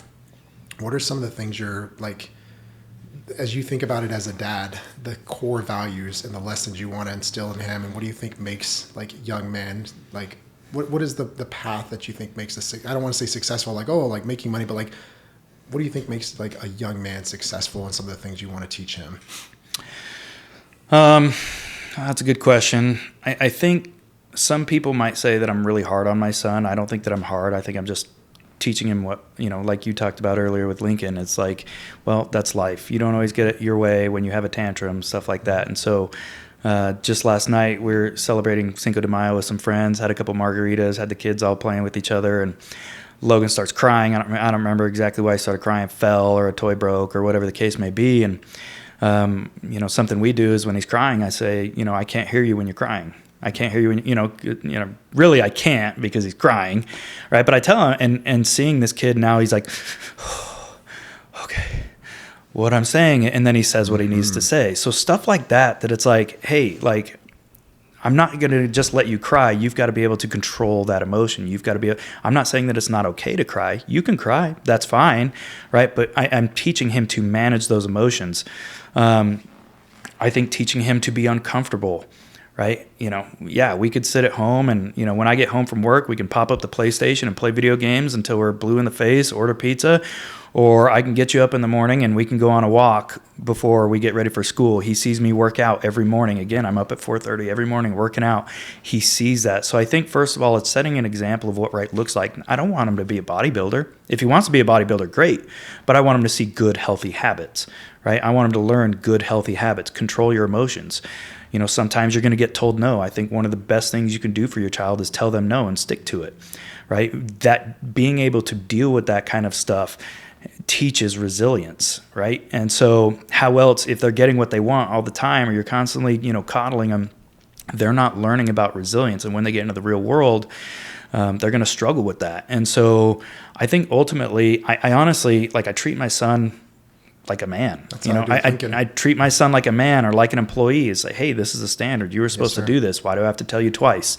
And sometimes, my wife, this is where we kind of go back and forth, is she's a little softer than I am. So she'll be like, well, he's 4, or he's 5, give him a break or something like that. And I'm like, no, no, it's no break Tuesday or no break Wednesday or no break Saturday. It doesn't matter. Like, you know what I mean? Like, the standard is the standard is the standard. And I'm not going to lower my standards, just like I don't with my staff, just like I do with my team, just like I don't with myself. Right. So I'm also leading by example. I could very easily hit my snooze, like probably 99% of the other men out there that are 41. Yep. But no, I get up, I work out. He sees me work out. I get home from work. I throw the ball with him. I take him to wrestling. I watch him cry in a wrestling match, and I say, hey, you did really good. Work on this, this, and this. Good effort. You didn't win. Why didn't you win? And I talked to him about it. Why didn't you win? Well, he this and he that. And I'm like, no. You didn't this and you didn't that. You can't control what he's doing. You can only control what you're doing. So I do. I just treat him like a little man, and he's awesome. That's exactly what I do with Lincoln. And it's funny because him being a few years older than Logan, Lincoln I'm watching him goal set now. Like, he wrote out some of his goals, and one of his goals was, I want to be able to run 2 miles without stopping. And so this little dude, and then he put a plan together. the way I'm going to do this is I'm going to 3 times a week go out and run 1 mile on the treadmill. And he's doing it. And like, I'll go out and work out, same story. He sees me working hard all the time. And then he just shows up. And even though when I'm not working out, he'll just go into our garage and he'll run. And I'm like, all right, let's go, buddy. Let's get some, And we have the same things. Like sometimes my wife, Katie, she'll get a little on me because I'm hard. Like I know what you mean. Like I'm hard on Lincoln because the world is hard on men. And I need him to understand that. I'm not beating him. I'm the person that will be the first person to stop. And like, as soon as he gets into the red, like, whoa, calm down. Come here, buddy. Come here. Let's talk it out. It's cool. It's all right to hug. It's all right to kiss. Like I snuggle him. I do all that stuff, but I push him because of exactly what you're saying. And I think that that's important because like, young men, I think a lot is going to be expected of them in the future. I don't think the world, we go from conflict to conflict in America. Like I've been talking to clients about this with and who knows by the time this comes out where we'll be, but the war that's going on right now between us and Iran, like what's happening there, people are like, aren't you scared about what it's going to do to the market? And I said back in March when everything started to dip, I was like, it's going to affect it, but at the end of the day, America's used to being at war. We kind of are, man. Like we're just used to this being what it is. We're always at war. And sure enough, like we're still kind of had this like tentative ceasefire, but like the markets had like this crazy recovery last month. We're kind of back at it. And so it's like, I want Lincoln to understand like, dude, I see him. He's very similar to me where I can see him being the type of person like, I'm going to volunteer. I'm going to go to the Ranger Regiment or I'm going to do something. And it's like, or I always think too, like if heaven forbid something kicks off and there's ever another draft, you've seen what it's like and how little you're really trained after going to basic training. Imagine going to a war. It's like all you've done is go to basic training. You've got a buck sergeant who's been promoted because of lack of personnel. And now you're going to war like this with no skills. No one's taught you how to shoot, move, and communicate. Like that's terrifying to me.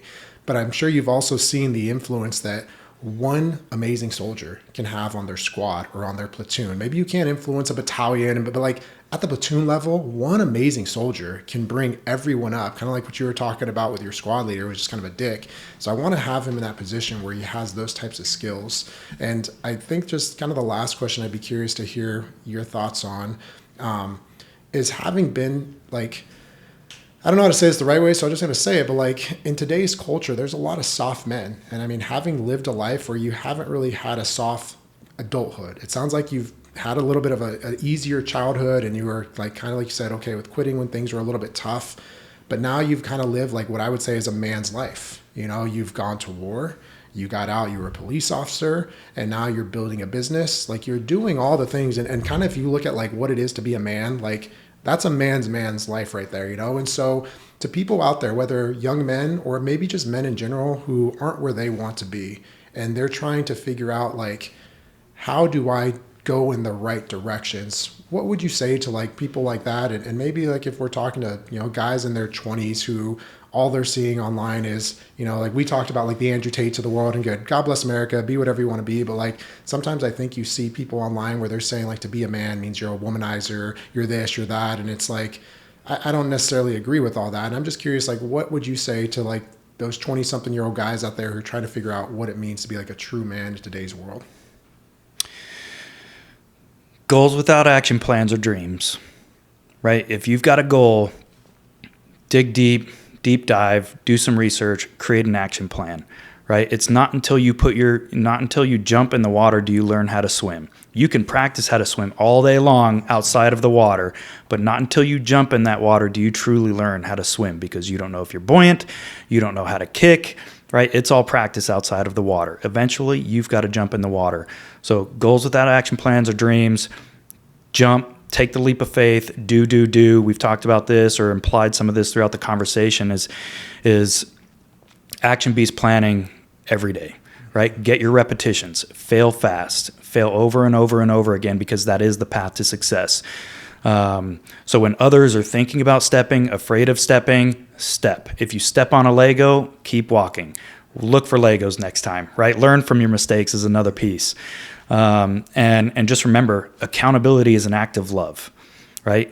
Circling back to your son and how we're raising our children and stuff like that. My standards are my standards. I love you, which is why I'm saying something, which is why I'm telling you to do this, which is why I'm teaching you how to do this, which is why I'm telling you no, or letting you know that that's not okay, because it's an act of love. And that applies for holding others accountable as much as it is to yourself accountable. If you did not achieve success in something, don't quit, persevere.